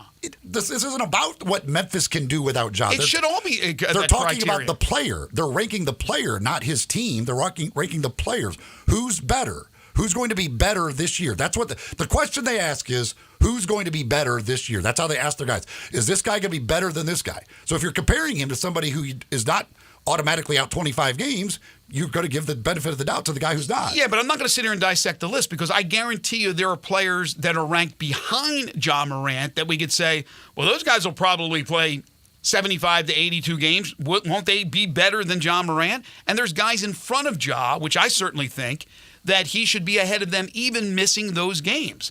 That I think he still overall can be that impactful for his team. If we're not if we're talking about accumulated total points and things of that nature, no. Obviously there's 25 games where you will not be playing. But as far as the impact for his team, I think he's going to be just as impactful as he's always been, despite missing those games.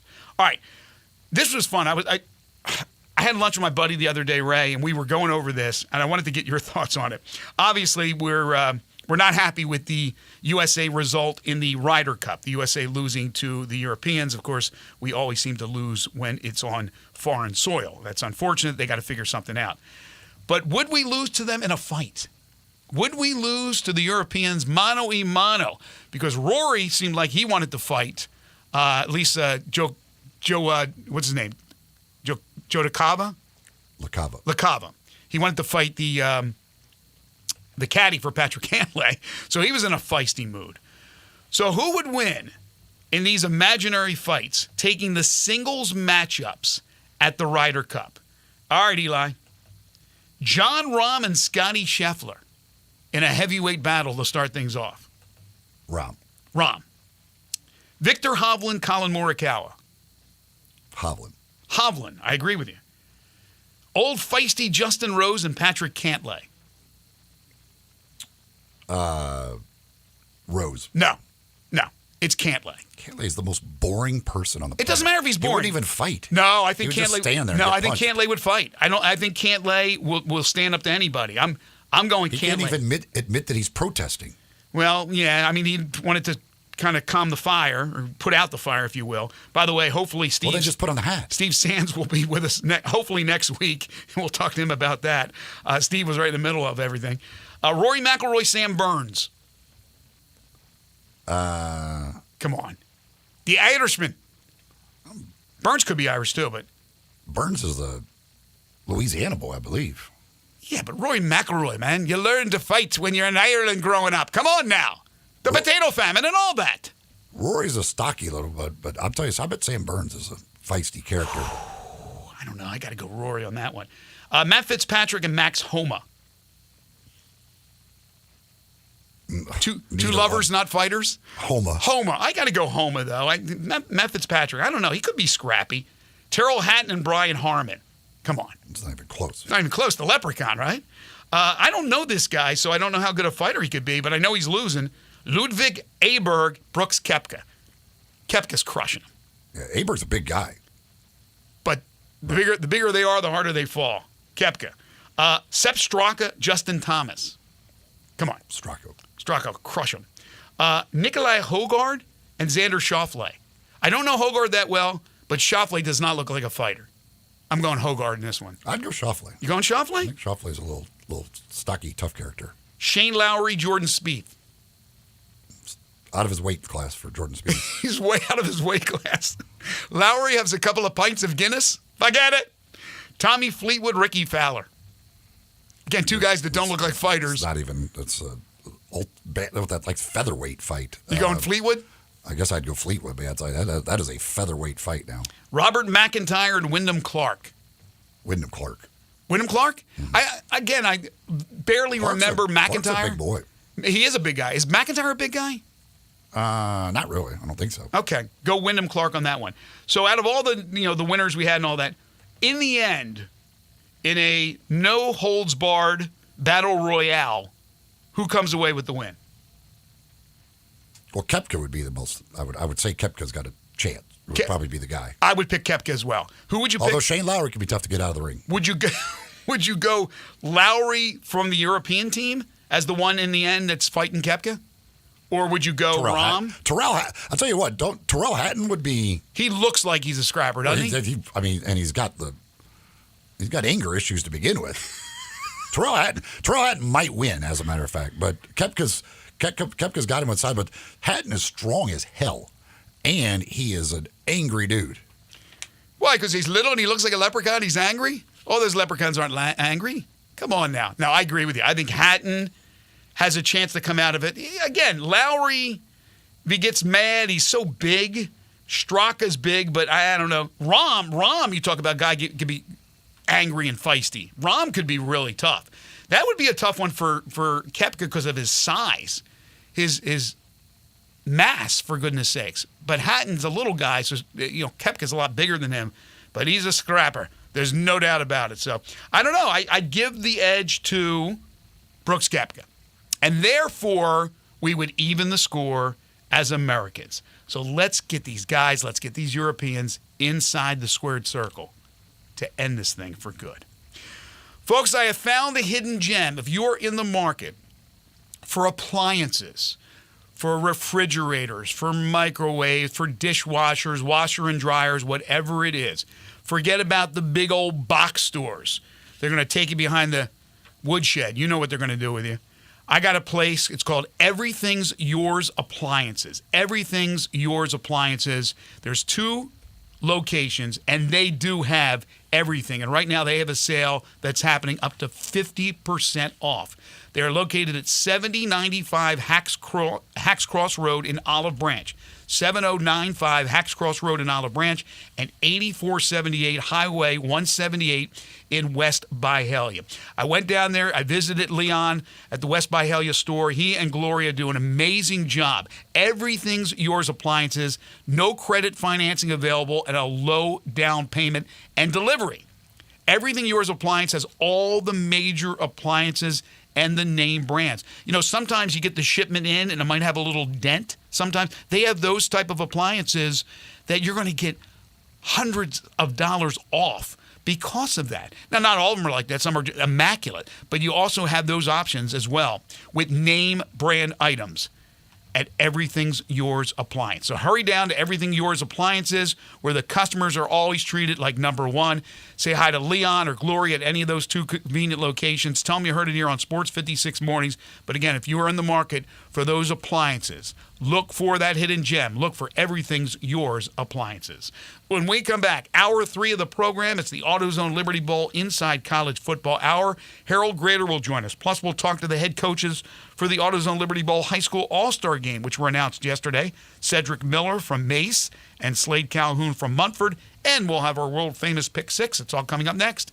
This is Sports 56 Mornings with Greg and Eli on Real Sports Talk, Sports 56 and 98.5 FM.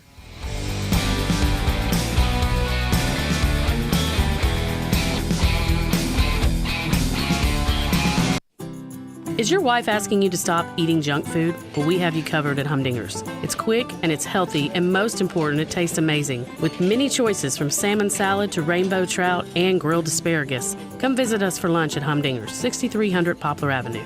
So good, Coach Penny eats with us weekly. Don't forget, Humdinger's offers full-service catering for weddings, social events, or your corporate lunches. You can call 901-260-8292 to find out more. Kelley Blue Book is the one-stop shop for pricing, fixing, selling, and instant cash offering. Instant cash offer is exactly what it sounds like. An official offer to buy or trade your car. Woo-hoo! Just enter your VIN or license plate, answer a few questions about your car's history, and what kind of condition it's in. In minutes, you'll receive an offer to sell or trade your car that you can be sure is fair. Then choose a dealer to purchase your car and schedule a time to meet. For all of the its, KBB.com. Jenkins Floors and More in Hernando is growing. This family business started up 5 years ago with just 1 pallet, and now they have hundreds. Tim, the owner, gets calls from people everywhere and can sometimes save them up to 50% on wood flooring, carpet, tile, and vinyl. Jenkins Floors and More helps with renovations, home building, and installation. Jenkins Floors and More, number 6 East Commerce Street in Hernando. Also in Little Rock and coming soon to Tennessee. Call 662-469-9350 for more information.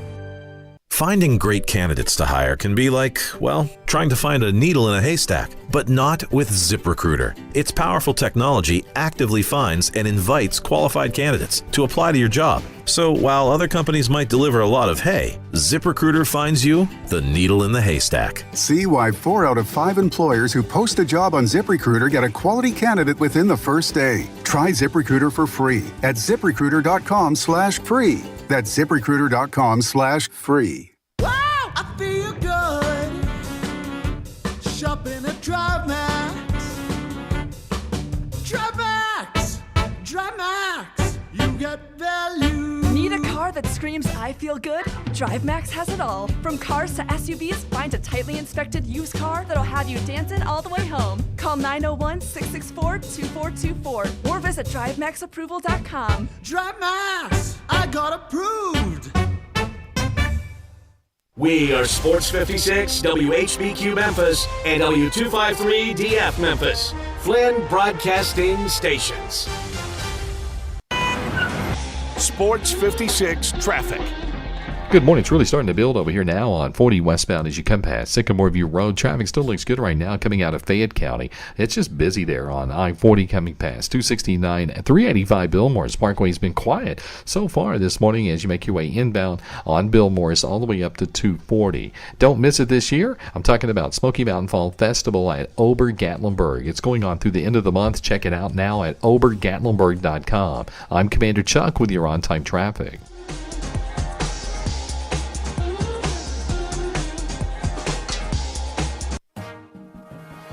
Welcome back to Sports 56 Mornings. This hour brought to you by Acura of Memphis. It's time now for the AutoZone Liberty Bowl Inside College Football Hour. Here are your hosts, Greg Gaston, Eli Savoy, and Harold Grader. Welcome back, everybody. 9:02 the time. Final hour for us today here on Sports 56 Mornings. Soon to be the AutoZone Liberty Bowl Inside College Football Hour. Greg Gaston, Eli Savoy, Zach Boyd with you from the Family Leisure Studios. Family Leisure, the world's biggest spa sale, continues at 2120 Witten Road, just north of I-40. Cloudy and 65 degrees. We're looking at a partly cloudy day with a high near 76. That's not too shabby. Few clouds tonight from time to time with a low of 61 degrees. Well, it is time for the AutoZone Liberty Bowl Inside College Football Hour, and we got a busy hour indeed. Lots going on, including our conversations coming up with the head football coaches for the AutoZone Liberty Bowl High School All-Star Game, which will be coming up on Saturday, December 9th. We'll also have our world-famous Pick 6. But before we do all that, Mr. Harold Grader in studio with us. Gregory, good to see you. Good morning, Eli. Good to see you. Good to be with you guys. Busy time for us. Of course, it better be. We're basically the middle of October, so it is game on, as they say. Not only is it busy for you with the game itself, obviously, last week was all about the entertainment. Now we got the high school all-star game coaches. But also, you've been busy with other things that you do, including the Memphis Sports Hall of Fame induction ceremony, which happened the other day. And I know your mentor, the late Jack Eaton, was in Shrine. Yeah, that was a special night. And Memphis Tourism is the driving force. The Memphis Tourism, Memphis Sports Council is really the organization behind that organizes it. And, you know, John Stam, John Ganazzo, two longtime Memphis media people, sports folks who know the history that goes way back, are kind of the backbones of coming up with the list of nominees and who should be considered. And they were kind enough to add me to that selection committee this year. And then a couple of nights ago at AutoZone Park, 11 inductees into the Hall of Fame. Allie Prescott, Elma Rohn, you mentioned my mentor, Jack Eaton, and several others. And it was a special night, and those to me, those are always fun because stories get told that you may not remember.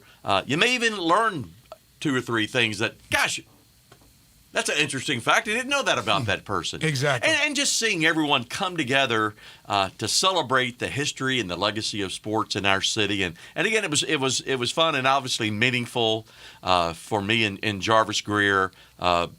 You know, way back in the day, we were a couple of knuckleheads trying to learn the TV business, and we were both mentors of Jack Eaton, and lucky to do that. Of course, my personal situation was a little bit different than most. You know, I grew up with the Eatons. My sister and I, our families went to church together. My sister and I rode the school bus with Jack's kids, and his son Todd. Todd was my best friend forever, and it was nice the other night. Jack's daughter, Lisa, and her husband came down from St. Louis. His daughter-in-law, Gloria, there. Dave Brown, Margaret were there, and a few other friends. Billy Woods and his wife. Billy was a great friend of Todd. So it was fun, again, to remember Jack one more time and just reminisce about the meaning and the impact that Jack had. And Tim Buckley did a very nice piece in the Daily Memphian. He did. He was kind to include me in that. So it's great. fun, and that was fun. And then on the work side, good event for us yesterday, announcing our head coaches for what will be the 21st AutoZone Liberty Bowl High School Football All-Star Game. Well, Jack would know how impactful tomorrow night is. And before we bring on the high school coaches, a few moments from you on your alma mater and the importance of this game tomorrow night. Memphis and Tulane, both 4-1. You can easily argue it's the most important game for Ryan Silverfield as the Tigers head coach. In more ways than one, absolutely, Greg. A lot of folks have been going back to that SMU game day game. What year was that? 3 years ago? No, I've lost track. 4 years ago. It was the Cotton Bowl year. Yeah. Cotton Bowl year. So it was Mike Norvell's last year. Yeah. Yeah. So it was 2019. So obviously that was huge, and now bringing that forward to today, no doubt. Friday night is a big one for Ryan Silverfield and the Tigers. It's all right there in front of them. When the season started, if anyone would have plotted out the early season and said the Tigers are going to be 4-1 going into the Tulane game, yep, probably so. Mm-hmm. So no surprises as where they are record-wise, what's happened. So here they are, Tulane, a really, really good football team. The Tigers are going to have their hands full, no doubt. But it's all there. And when you're in the group of five, the number one thing is you've got to win your conference championship. Because if you don't win your conference championship, regular season and in the actual championship game, you have no shot of being in a New Year's Six. They've been down this road before. We know the program took a step back last year. This is a big one, and you don't want to sound trite about it, but it's true. And they got to win. They got to win. Obviously, and I would go as far as saying that the margin of error for the Tigers is nil for the rest of the season. I think they got to win out. We shall see. We got to obviously take them one at a time, as they say, but tomorrow will be a challenge. The Tigers have got to play their A game as they do every night out. They all know what's on the line, how important it is. National TV audience, and the King, Jerry Lawler, will be there to push the button to open the gate. So that's your territory. You're down there for all of that in the pregame. So, and of course, Jerry was your distinguished citizen honoree this year. Yeah, right? I'm looking forward to seeing Jerry. Yeah. And are you one of the preliminary bouts? I saw they're having actual wrestling matches. Me and Savoy.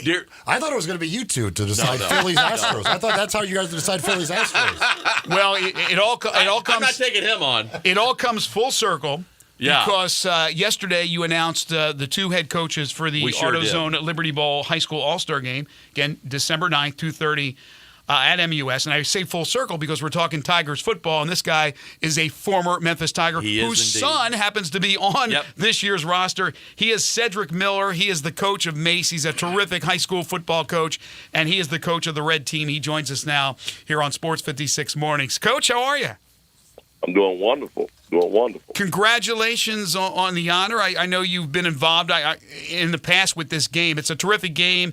It gives these young men exposure that maybe they wouldn't normally get. So I'm sure when you were asked to do it, you said, sign me up. Oh, no doubt. It's a great honor. What do you like about getting an opportunity to coach in these All-Star games? Well, I get an opportunity to deal with other kids that I don't work with every day and get a chance to build relationships, and also for the kids to have them come together, build bonds that'll last them a lifetime of memories that they can talk about when they get older with their own kids.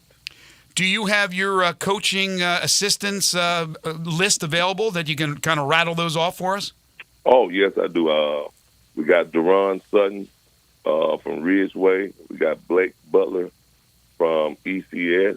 We got Jaron Burns from Kingsbury, and then we have Edwin Kirkendall from Sheffield High School. Cedric, this is Harold Grader. Good morning to you. It was fun yesterday, and again, congratulations on your selection. And when you were making your comments yesterday, and this ties into your assistant coaching staff, and again, just to remind everyone, our assistant coaches, quote unquote, are all head coaches at other local high schools.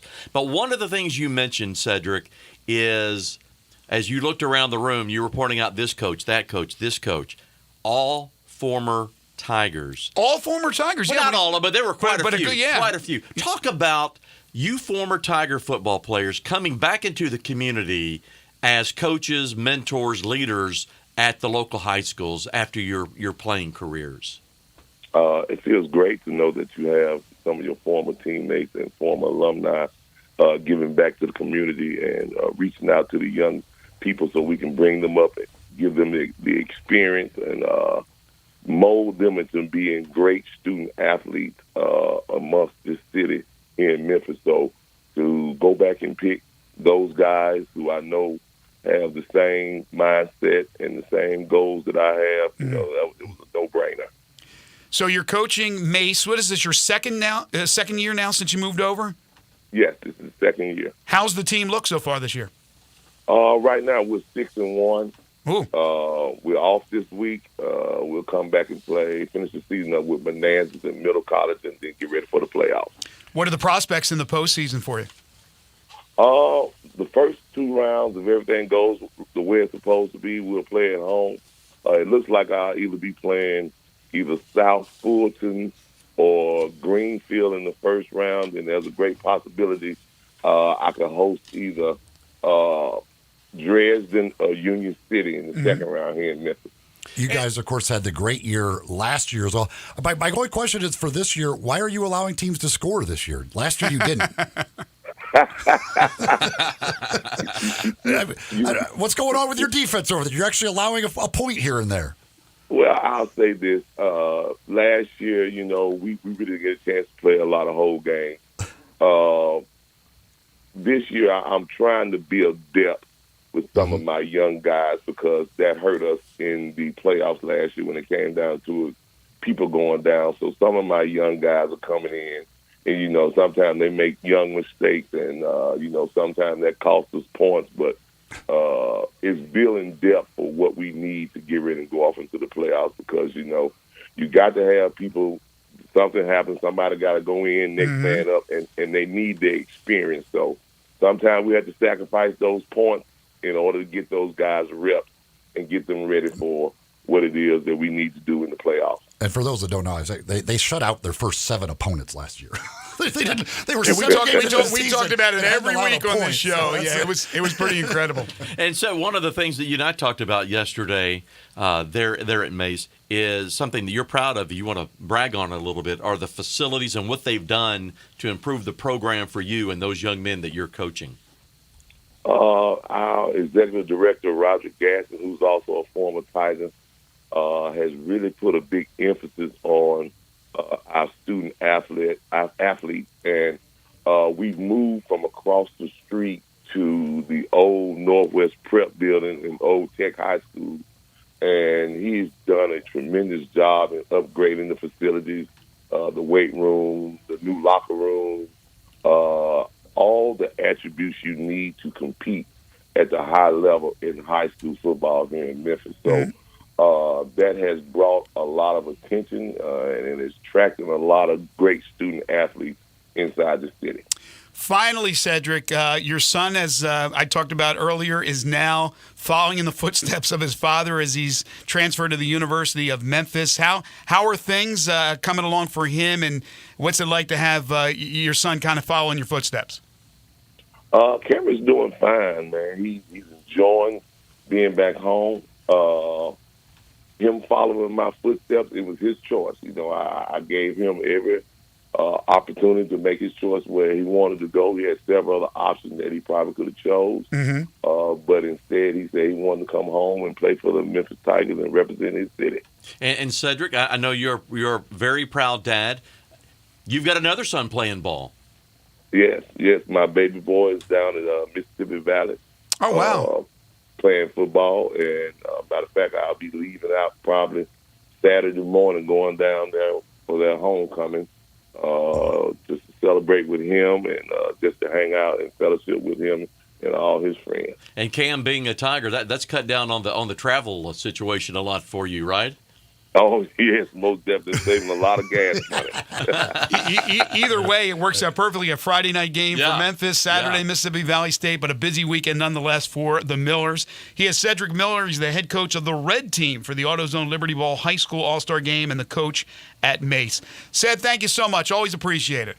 Oh, thank you. Y'all have a great day. You Thanks, too. Cedric. Take care. From the coach of the Red to the coach of the Blue, as we bring on to the program Slade Calhoun. He's the coach at Munford High School, and he'll be coaching in the AutoZone Liberty Bowl High School All-Star Game. Coach, how are you? Thanks for joining us. Oh, doing great, man. Just finishing up on the practice field. How y'all this morning? We're doing fantastic. What's it like to get the call to head up what will be a great coaching staff and a bunch of great players in the annual game? It's just an honor. It's an honor to get to represent Munford High School, the best administration in the state, the best coaching staff around, this tremendous booster club, and a lot of tremendous players. So, I'm so proud to represent Munford High School. You've been you were an assistant coach, I believe, last year for this game. So did you say you wanted to be the head coach so you could start delegating all those responsibilities? No, it was a neat experience. I really appreciate Tyler Gold, the last year's head coach, for thinking enough of me to even ask me to be a part of it. And we had played each other during the COVID year and had a really good game. And he was like, "Well, I remember that game," so he invited me in. And then, some people thought well enough of me to ask me to be the head coach this time, and that's too good an opportunity to pass up. Well, Coach, who do you have on your list of assistants that will help you out for the game? Coach T.J. Marshall from Bolton High School, Coach Clemmy Jones from Kirby High School, Coach Chris Michael from Millington, and Coach Joe Riccone from Collierville will be helping us out. I feel like I'm leaving. Oh, and I can't forget the guy that beat the daylights out of me this year, Coach Jerome Griffith from Southwind. He's going to be on staff as well. You were trying to forget. Because I was looking at the list here, and I'm like, is he going to leave him off on purpose? I don't have anything in front of me, and we just came off the practice field. So, we're kidding. That was I very can't good. remember what I did 10 minutes ago. So I'm with you, Coach. That was very good. But it was. I was like, I think he's going to. He's a little spite pig. He's going to leave him off here. No. I saved the best for last right there. See, I'll spin it that way. You guys have despite that loss, but you guys over the last few years, like Munford, it's been consistently good. It seems like what has been your secret? Why have you guys been so consistently good up there at Munford? We just work hard. We have some dedicated kids that show up every day. And like I said yesterday at the luncheon, I want to find a coaching staff that works harder than my guys. I mean, just relentless workers that are willing to learn. And we really work hard every off season to try to study and figure out, how can we get better?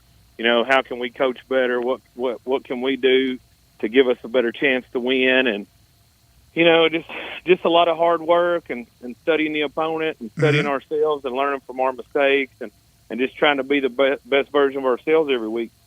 Well, tell us specifically how the season has gone so far for you. It's going pretty good except one game. Yeah. So it went pretty well. We were really senior heavy last year, so we lost 5 of our 6. Well, I'll throw the tight end in there. We lost 5 of our 6.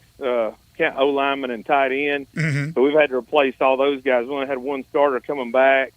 So I feel like we've really grown by leaps and bounds on the offensive line as the years went. We're only starting 2 seniors up there, so they'll all be, or the majority of them be returning starters next year. We're going to start 2 sophomores in the backfield tomorrow night. So, that when you have a bunch of young guys and inexperienced guys, I think you can see a lot of drastic improvement as the year goes. And then, of course, we got some veterans out there as well. Jordan Bell is 3-year starter at quarterback. Isaiah Cobbs is a special player. Colin Collier is a special player. Jalen Dow, my middle linebacker, has started 3 years at that spot. So we've got an interesting mix of some veterans with a ton of experience and then some rookies that are learning as they go. Slade, good morning. This is Harold Grader. Just want to inject this into the conversation. When we start looking at the field of candidates to be the next 2 head coaches in our All-Star game at the AutoZone Liberty Bowl. Obviously, a lot of folks to look at. You have to have already been participating as an assistant to know the ropes, so to speak.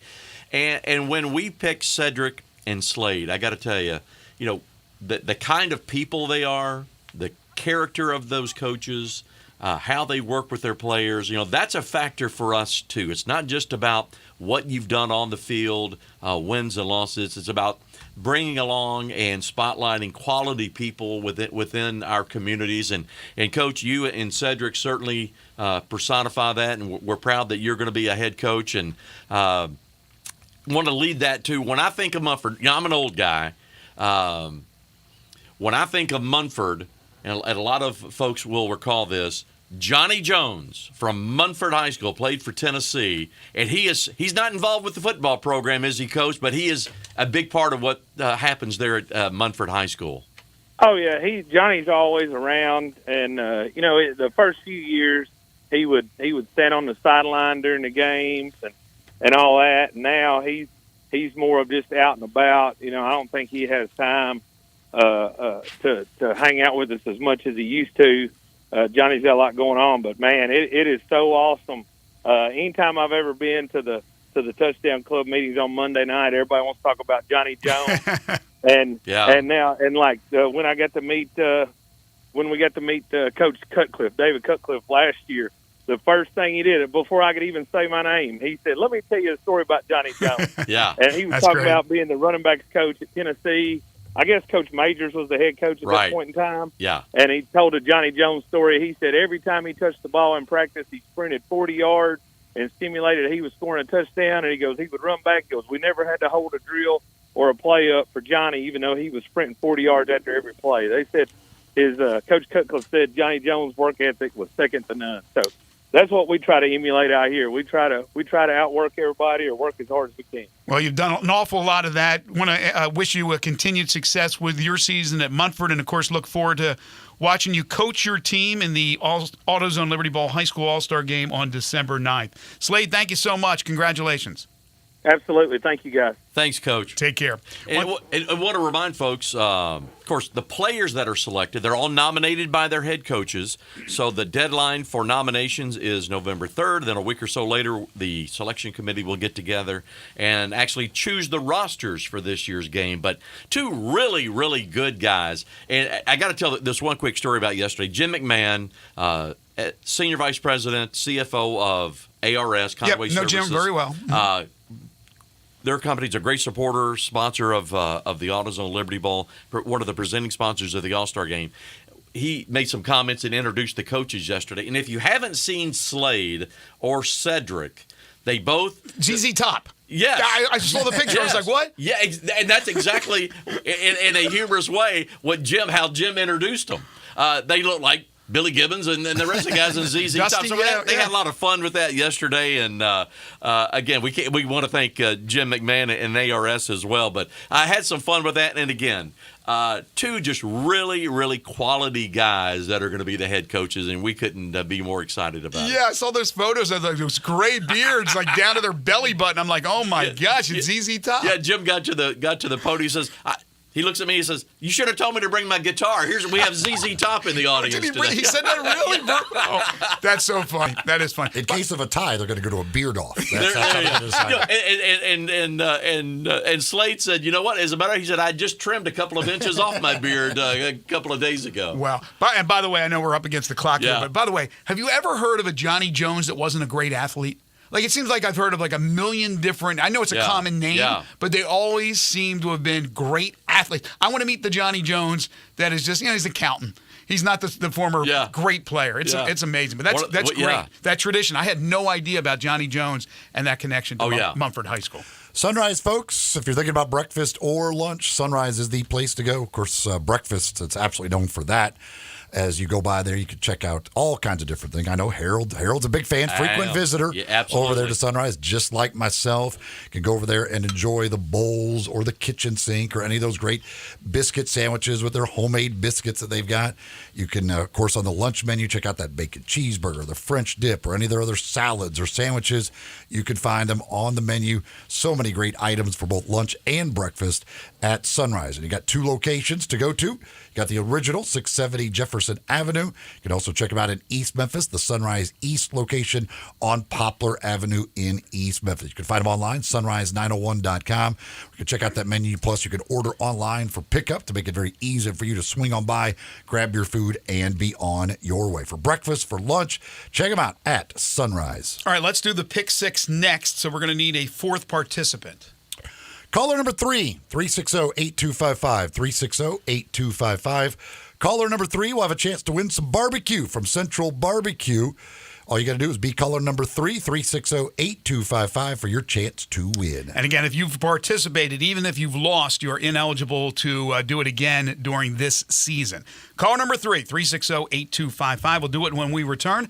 This is the AutoZone Liberty Bowl Inside College Football Hour here on Sports 56 Mornings with Greg and Eli on Real Sports Talk, Sports 56 and 98.5 FM.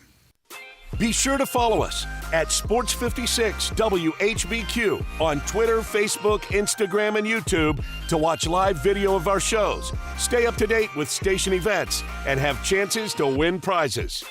Don't miss out on anything that's going on. Follow us at Sports 56 WHBQ.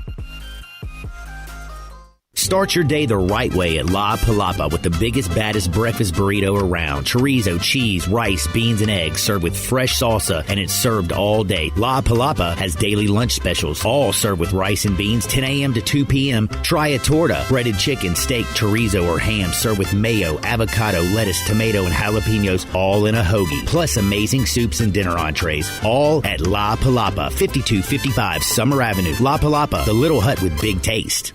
The Shelby County Sheriff's Office is looking for people just like you to answer the call and start your career as a corrections deputy. If you have a high school diploma and our community is your calling, visit scsocareers.com today.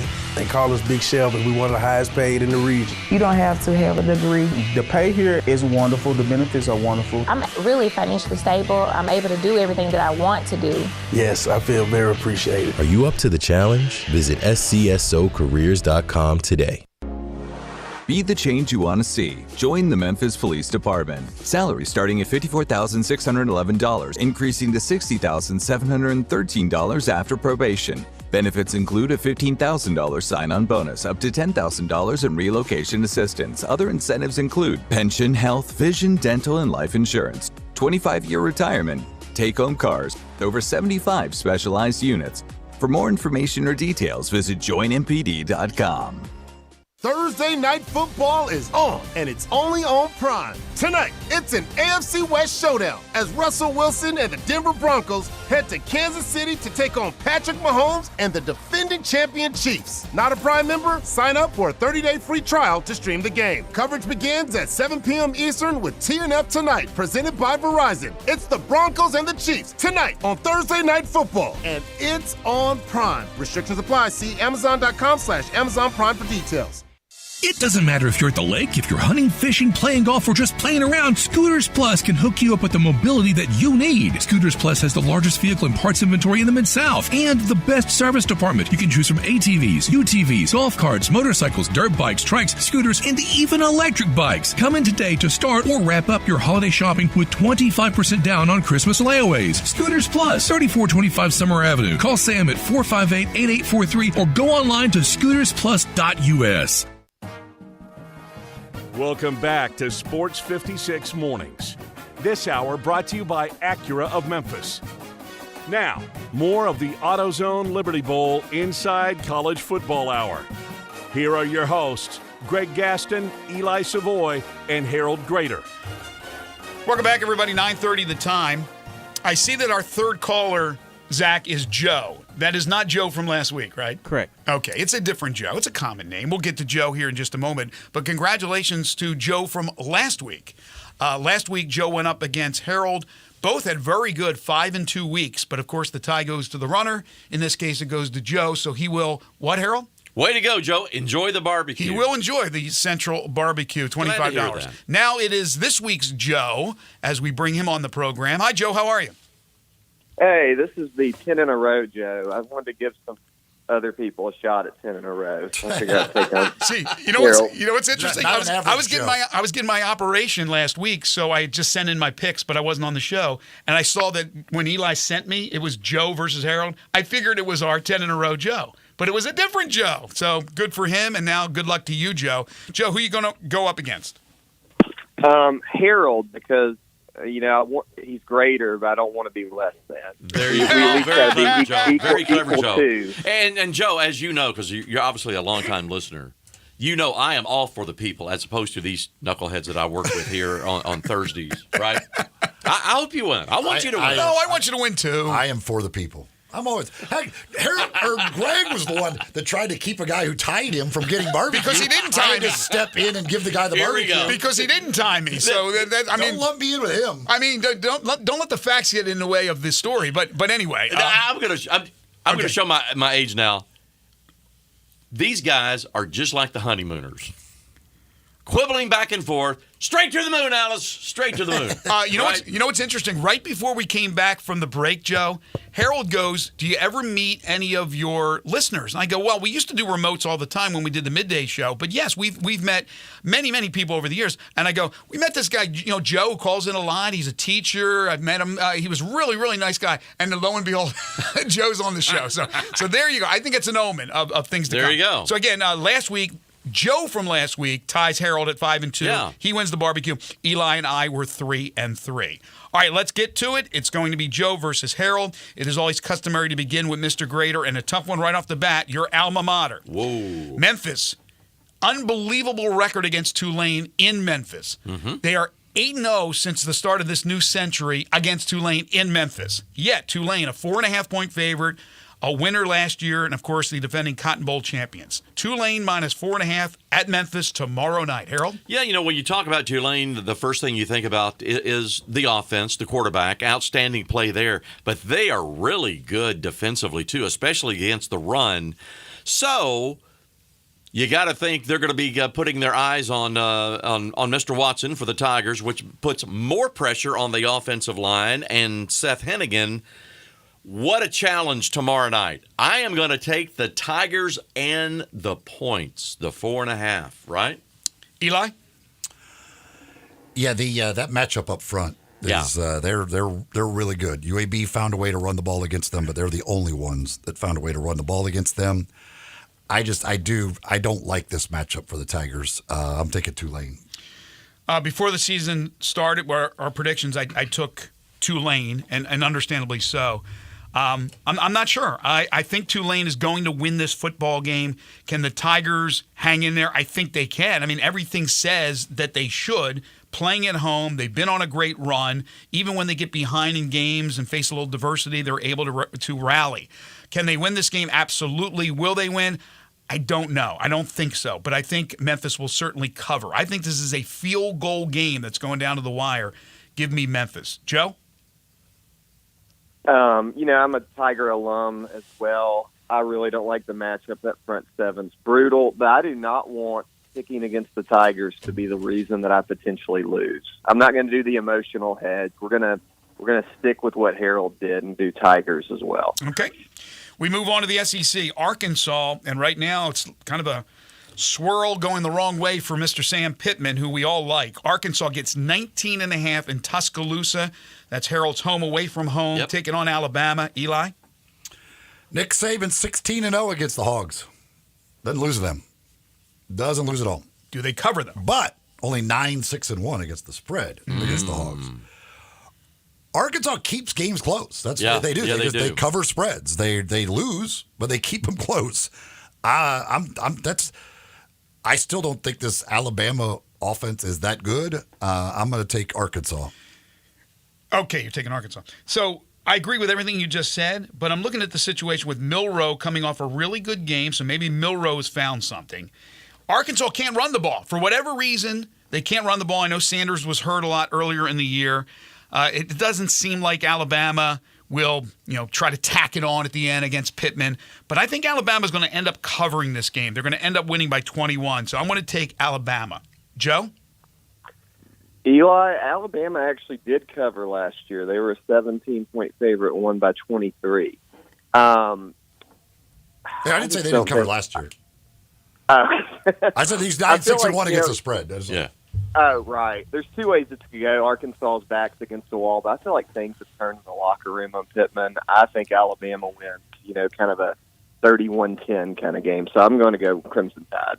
All right, so you and I agree on that one. Harold, what about you? Yeah, I was in Oxford Saturday night, and I've made no bones about my friendship with Sam Pittman and having to get to know him over these last years. And obviously, they are our defending champions, and Coach and I text quite a bit during the season. With that said, I do, before I get my pick, I do, just to throw a couple of nuggets out there. Sure. Talking to a lot of folks, obviously media friends, talking to people around the program, in the program, the sense and the information that I'm being told is he hasn't lost the locker room. He hasn't lost the administration, that he's going to get another year. Sure. Now, are they happy about the current situation? No. When I saw he and Hunter Yurchek after the ball game the other night, they were gracious and were kind enough to at least smile and shake a hand and say, hey, good to see you, glad you're here. And we had a chance to visit a little bit. But they've got to solve that offensive line, and I know as an old line coach that is frustrating to Sam. They shuffled the line to start the game, and at halftime they come back out in the second half with the original offensive line that they had changed going into the game. They moved Patrick Kudus over to center. The Christian brothers brought it. He sure moved over did. to center. Yep. So they're still trying to figure it out. Alabama's going to win this game. Will they cover? I'm going to say yes. Give me Alabama. And I will be at the game Saturday, yeah. Okay. But I'll be there as an Alabama dad. Gotcha. So you and Joe agree on that one as well. We go out west, Oregon +3 at Washington. Playoff implications, Pac-12 championship implications, obviously. High-scoring game is what everybody expects. I love Washington. I'm first to pick here. I like Washington a lot. I like Michael Penix Jr. a lot. Oregon gets only 3 points, so I think Washington certainly can win this game and cover. So give me the Huskies. Joe? Oregon will stuff Washington's run, but I think Penix falls out. The fact that they're getting 3, let's go Washington. You're going Washington? Yeah, and you're giving 3, remember. Oregon's getting 3, so Washington minus the 3. Harold? Right. I think it's going to be close, but I am going to take the Ducks in the 3. All right. And I think they win the game. Ooh. Eli, don't need no stinking points, huh? That's right. Badges? We don't need no stinking badges. Nix versus Penix. I'm going to take the extra 2 letters. I'm taking Penix over at Nix. All right, so you got Washington as well. So there's one that Joe and Harold disagree on, Oregon-Washington. Texas A&M gets 3.5 points at Tennessee. Joe? Tennessee. Harold? Yeah, this is going to be a really interesting game to see how both of these teams stack up again. And this is a mover game. Which way is the rest of the season going to go for both of these ball clubs? Yeah, I still believe in Josh Heupel and what he's doing over there versus what the guys from College Station are doing. Even though A&M's getting the 3, I'm going to take Tennessee. Okay, Eli. Well, I said earlier week, it's tough for me to trust Joe Milton with pressure on him.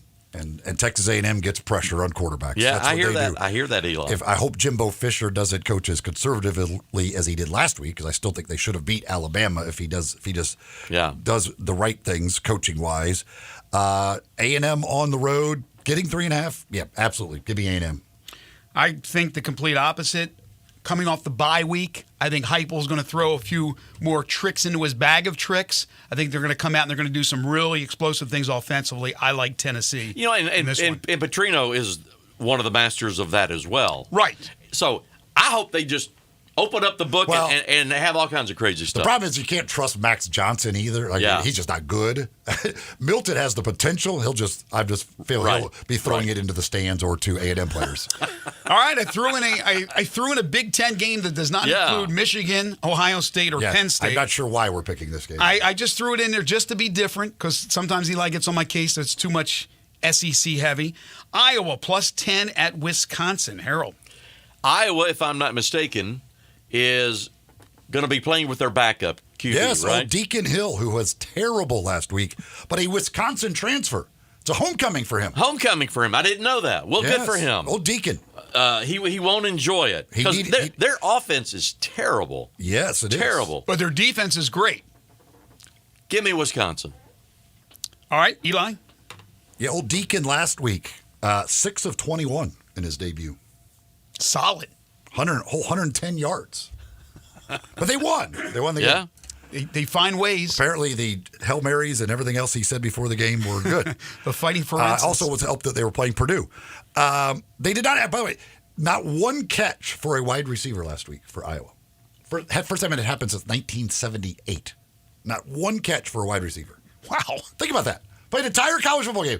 Not one catch for a wide receiver. Tight end must have 30. And we're not talking about Navy. We're not talking about running triple option here. They're theoretically running a normal offense. And they got one ball to a wide receiver. Yeah, they're still in position to win the West, but so is Wisconsin. So who do you got? Well, if you're going to give me 10 points, the final score is going to be 6-3. So I'm going to take neither one of these teams could score a touchdown. So I'm going to take the team getting 10 points. Yeah, see, that's why this one just jumped out at me. I was like, well, it's interesting because we're going to debate on this one. Wisconsin at home should win, but Iowa keeps everything close and they don't allow points. So if I'm getting 10, I'm taking Iowa. That's it my might be philosophy 2-0. as well. The final score might be 2-0. Joe? Greg, you're a true sicko. The over-under's 34. Of all the games to choose, this is like the worst football game there is this week. It's all for the old school football fans who loved those games back in the day when it was 7-0. I know. I think this is going to be kind of like Penn State, where Iowa's defense is really, really good, but they're just going to be on the field for way too long, and Wisconsin chips away maybe 20-3 in the fourth quarter. So give me Wisconsin. Yeah, I understand that philosophy as well. All right, finally, Miami coming off the debacle. Yeah. Where Cristobal made a horrible, horrible decision and then apologized. They go to North Carolina, undefeated Tar Heels with a great quarterback in Drake May. Miami gets 3.5. Eli.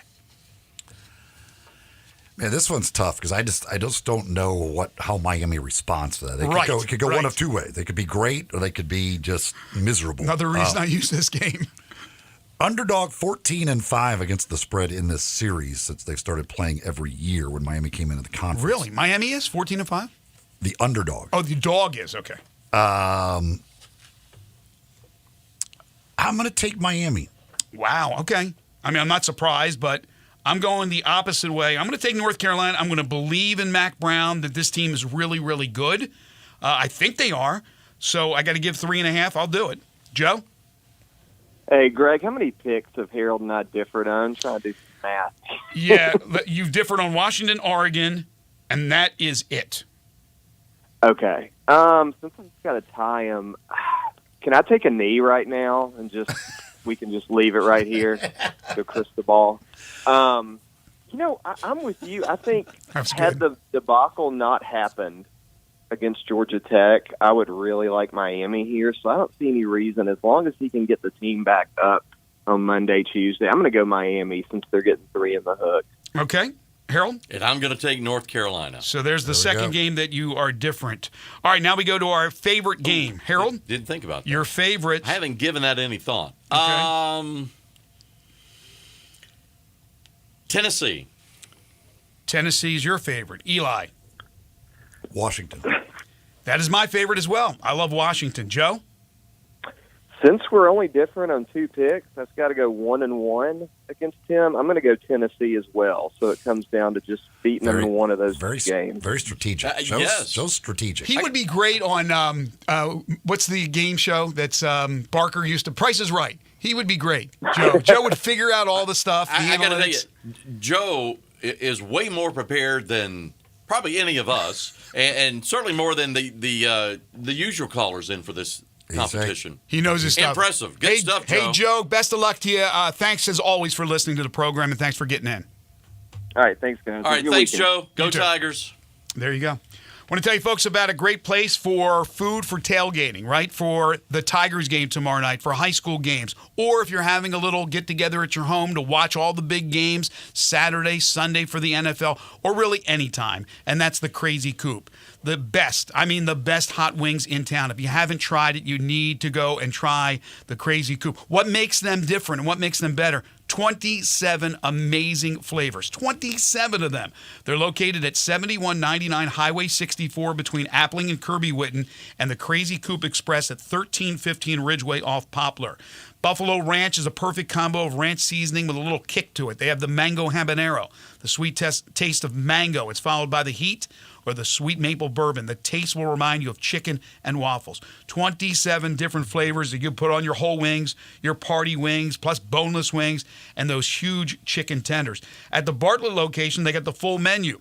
Delicious catfish sandwiches, half-pound burgers, and all those great sides like fried okra, green tomatoes, and fried dill pickles. They will cater your event as well. Just stop by or give them a call to find out more about their catering services. Takeout, just call, order online, or have DoorDash or any of the delivery services drop that food off to your home or to your office. It is the Crazy Coop. They haven't been around a long time, but they are already making an impact. They're open 7 days a week, 11 a.m. until 9 p.m.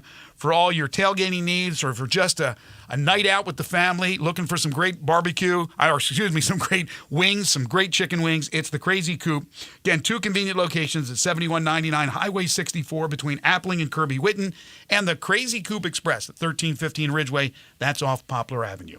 You're tuned in to Sports 56 Mornings and the AutoZone Liberty Bowl Inside College Football Hour here on Real Sports Talk, Sports 56 and 98.5 FM. We are Real Sports Talk. Sports 56 WHBQ. Available on your radio dial at 560 AM and 98.5 FM, as well as around the world online at sports56whbq.com. Take us with you everywhere by downloading the Sports 56 app. And at home, just say, Alexa, play Sports 56. Wherever you are, stay tuned in to Real Sports Talk. Sports 56 and 98.5 FM. They're taking care of beerness in Memphis, right on the river, with Grind City Brewing and all of their great products. Look, this was a dream come true for a father and son duo. And if you have not been to that brewery right on the river, just to the north of downtown, you're really missing something special. And now you can't miss their products. Wherever you go, you see a brand new label. It's clean, it's beautiful, it's distinctive. You'll know Grind City Brewing, and of course you know their products like Poppy's Pills, that great Pilsner, or Tiger Tail, that very creative craft malt liquor. There's the new Thaddeus Amber Lager. That is absolutely a great light beer. There's the India Pale called Godhopper. It's outstanding. And then there's the Belga, the Belgian-style wheat ale. They keep bringing hits at Grind City Brewing. You or someone you know or care about has dealt with a difficult divorce. When facing divorce, you need the attorneys at Rice Law. Nick and Larry Rice lead the firm with 3 generations and 7 decades of experience. Located in Memphis, serving the entire state of Tennessee and North Mississippi. Rice Law is who you need to call. Simple or difficult divorce, they know how to handle it. Call Rice Law at 901-526-6701, or for more information, visit them at aboutdivorce.com. That's aboutdivorce.com. How's Wingstop sound? Crispy, juicy, classic wings. Made to order, cooked to perfection. And sauced and tossed in those 11 soul-satisfying flavors. Paired with hand-cut seasoned fries, house-made honey mustard, blue cheese, or signature Wingstop ranch. And of course, spicy Cajun fried corn. I think you've heard enough. Get your flavor delivered at wingstop.com. Scott Graham here from Westwood One. Thursday Night Football is coming up with AFC West action. Patrick Mahomes and the Kansas City Chiefs sit atop the division at 4-1. Now they host Sean Payton's Denver Broncos, who are off to a tough 1-4 season start. Ian Eagle and Devin McCourty will have the call on air on the free live stream sponsored by AutoZone on Thursday Night Football. Right here on Sports 56. Thursday Night Football is on, and it's only on Prime. Tonight, it's an AFC West showdown as Russell Wilson and the Denver Broncos head to Kansas City to take on Patrick Mahomes and the defending champion Chiefs. Not a Prime member? Sign up for a 30-day free trial to stream the game. Coverage begins at 7 p.m. Eastern with TNF Tonight, presented by Verizon. It's the Broncos and the Chiefs tonight on Thursday Night Football, and it's on Prime. Restrictions apply. See Amazon.com/Amazon Prime for details. For the ones who get it done, the most important part is the one you need now. And the best partner is the one who can deliver. That's why millions of maintenance and repair pros trust Grainger, because we have professional-grade supplies for every industry, even hard-to-find products. And we have same-day pickup and next-day delivery on most orders. But most importantly, we have an unwavering commitment to help keep you up and running. Call, click Grainger.com, or just stop by. Grainger, for the ones who get it done.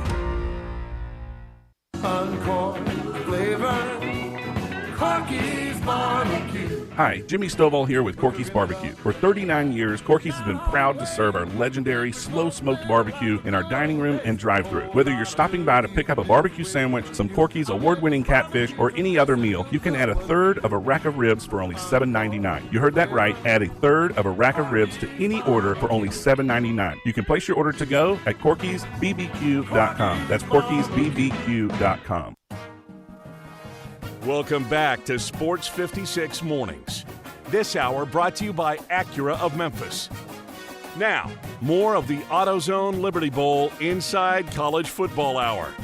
Here are your hosts, Greg Gaston, Eli Savoy, and Harold Grader.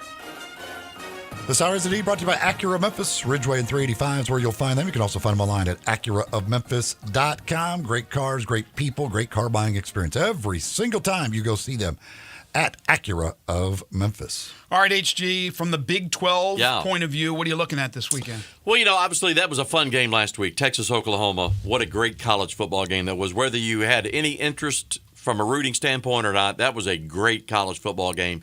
Huge win for Oklahoma. They're the real deal. And look, we've talked about Brent Venables and that Oklahoma program coming into the year. I have totally changed my opinion of them because I use the phrase SEC ready. They are SEC ready, and what they have done from last year to this year, incredible. Kudos to them. They're sitting atop the league, 3-0 in the league, 6-0, so they got bowl eligible last week with the win over Texas. I think we'll see Texas OU again in the Big 12 championship game. Right behind Oklahoma, though, at least for now, in the conference standings, West Virginia, 2-0 in the conference, 4-1 overall. Big one tonight for them, West Virginia at Houston. So Dana Horgerson playing his former team, West Virginia. Kansas is 5-1, Texas 5-1. Texas is off this week, but Kansas plays at Oklahoma State this week, so the Jayhawks, with a win, can become bowl eligible. And one of the other interesting things, Tiger fans may take a little glee in this, of the newcomers to the Big 12.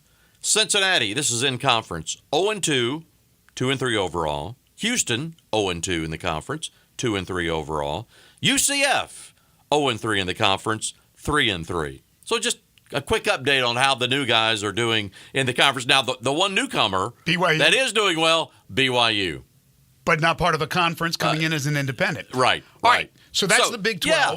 What about the SEC? And I heard your boss, I heard Steve Earhart say yesterday with Wolo that I don't want to put words in his mouth, but something like they're kind of hoping maybe Auburn. Yeah, that's a team. We've been talking about Auburn since springtime, to be honest with you. We haven't had Auburn here since Bo Jackson, and that was either in 83, 84, 85, somewhere in there. Obviously, that would be an interesting storyline to have Hugh Freeze come back. But from a bowl perspective, it's capturing that excitement around a fan base, and if Hugh and Auburn can get to 6 or 7 wins, there's going to be a lot of enthusiasm, a lot of excitement. So certainly Auburn is a team that we're keeping an eye on. May have had some preliminary conversations just to kind of plant the seed of thought there, but that would be interesting. But we're at that time of year now as we go through the rest of this month of the phrase I like to use is the herd starts to thin out and separation here, separation there about what are the realistic opportunities out there for us. So that'll come to the forefront a little bit more, but certainly Auburn is a team that we're keeping an eye on in the SEC. All right, real quick, your Players of the Week, Touchdown Club meetings, and things of that nature. Indeed. Our AutoZone Liberty Bowl Prep Player of the Week this past Monday night at the Touchdown Club was Luke Work. Big offensive lineman from Lausanne, has committed to Mississippi State. And oddly enough, our speaker at the meeting the other night was Zach Arnett, the head coach at Mississippi State. Amazing how that works out. Just kind of worked out that way. What a great young man. And Zach did a great job with his comments and interacting with the fans. And he's still working his way through rookie season as a head coach, but enjoyed having Zach in town. We appreciated him coming up for the meeting on Monday night. Our TVA Lineman of the Week is Tyler Wren, speaking of Mace and Coach Miller. Tyler Wren, offensive lineman there at Mace for Coach Miller, is our TVA Lineman of the Week. And for the Touchdown Club, this coming Monday night, and off week, our next meeting will be on, I think it's the 23rd is the date, a week from Monday. Charlie Strong, who is in the Nick Saban rehab program down in Tuscaloosa. And, of course, Charlie's been a head coach at 3 schools, Louisville, Florida, Texas. One of the great defensive minds in college football. Obviously, like so many other guys, go to Tuscaloosa, work with Coach Saban, and just kind of reset their careers. So Charlie's going to be our guest speaker on the 23rd. Obviously, we'll talk Alabama football and everything else and in his perspective, because he's been around a lot of schools, been around the game for a lot, and looking forward to having Charlie Strong here. All right, real quick phone number. The phone number at the World Headquarters of the AutoZone Liberty Bowl, 901-795-7700. That's the number at the World Headquarters in beautiful downtown East Memphis. The 65th edition of the AutoZone Liberty Bowl coming up Friday, December 29th, 2:30. Get your tickets now, folks. Thank you, HG. We'll talk to you next guys. week. We'll see you at the game tomorrow night. And that'll do it for us today, folks. Thanks for listening. Want to thank our guests, Kerry Miller, Corey Glore, the voice of Tulane, of course, Harold Grader, and coaches Cedric Miller and Slade Calhoun. We're back tomorrow starting bright and early at 7 a.m. Among our guests, John Varlas, Laird Veach, the University of Memphis Athletics Director, and Brandon Lang. Coming up next, it's Dave Woloshin with Wolo and Friends on Sports 56. For Eli Savoy, for Zach Boyd, for Harold Grader, I'm Greg Gaston. Have a great day, everybody.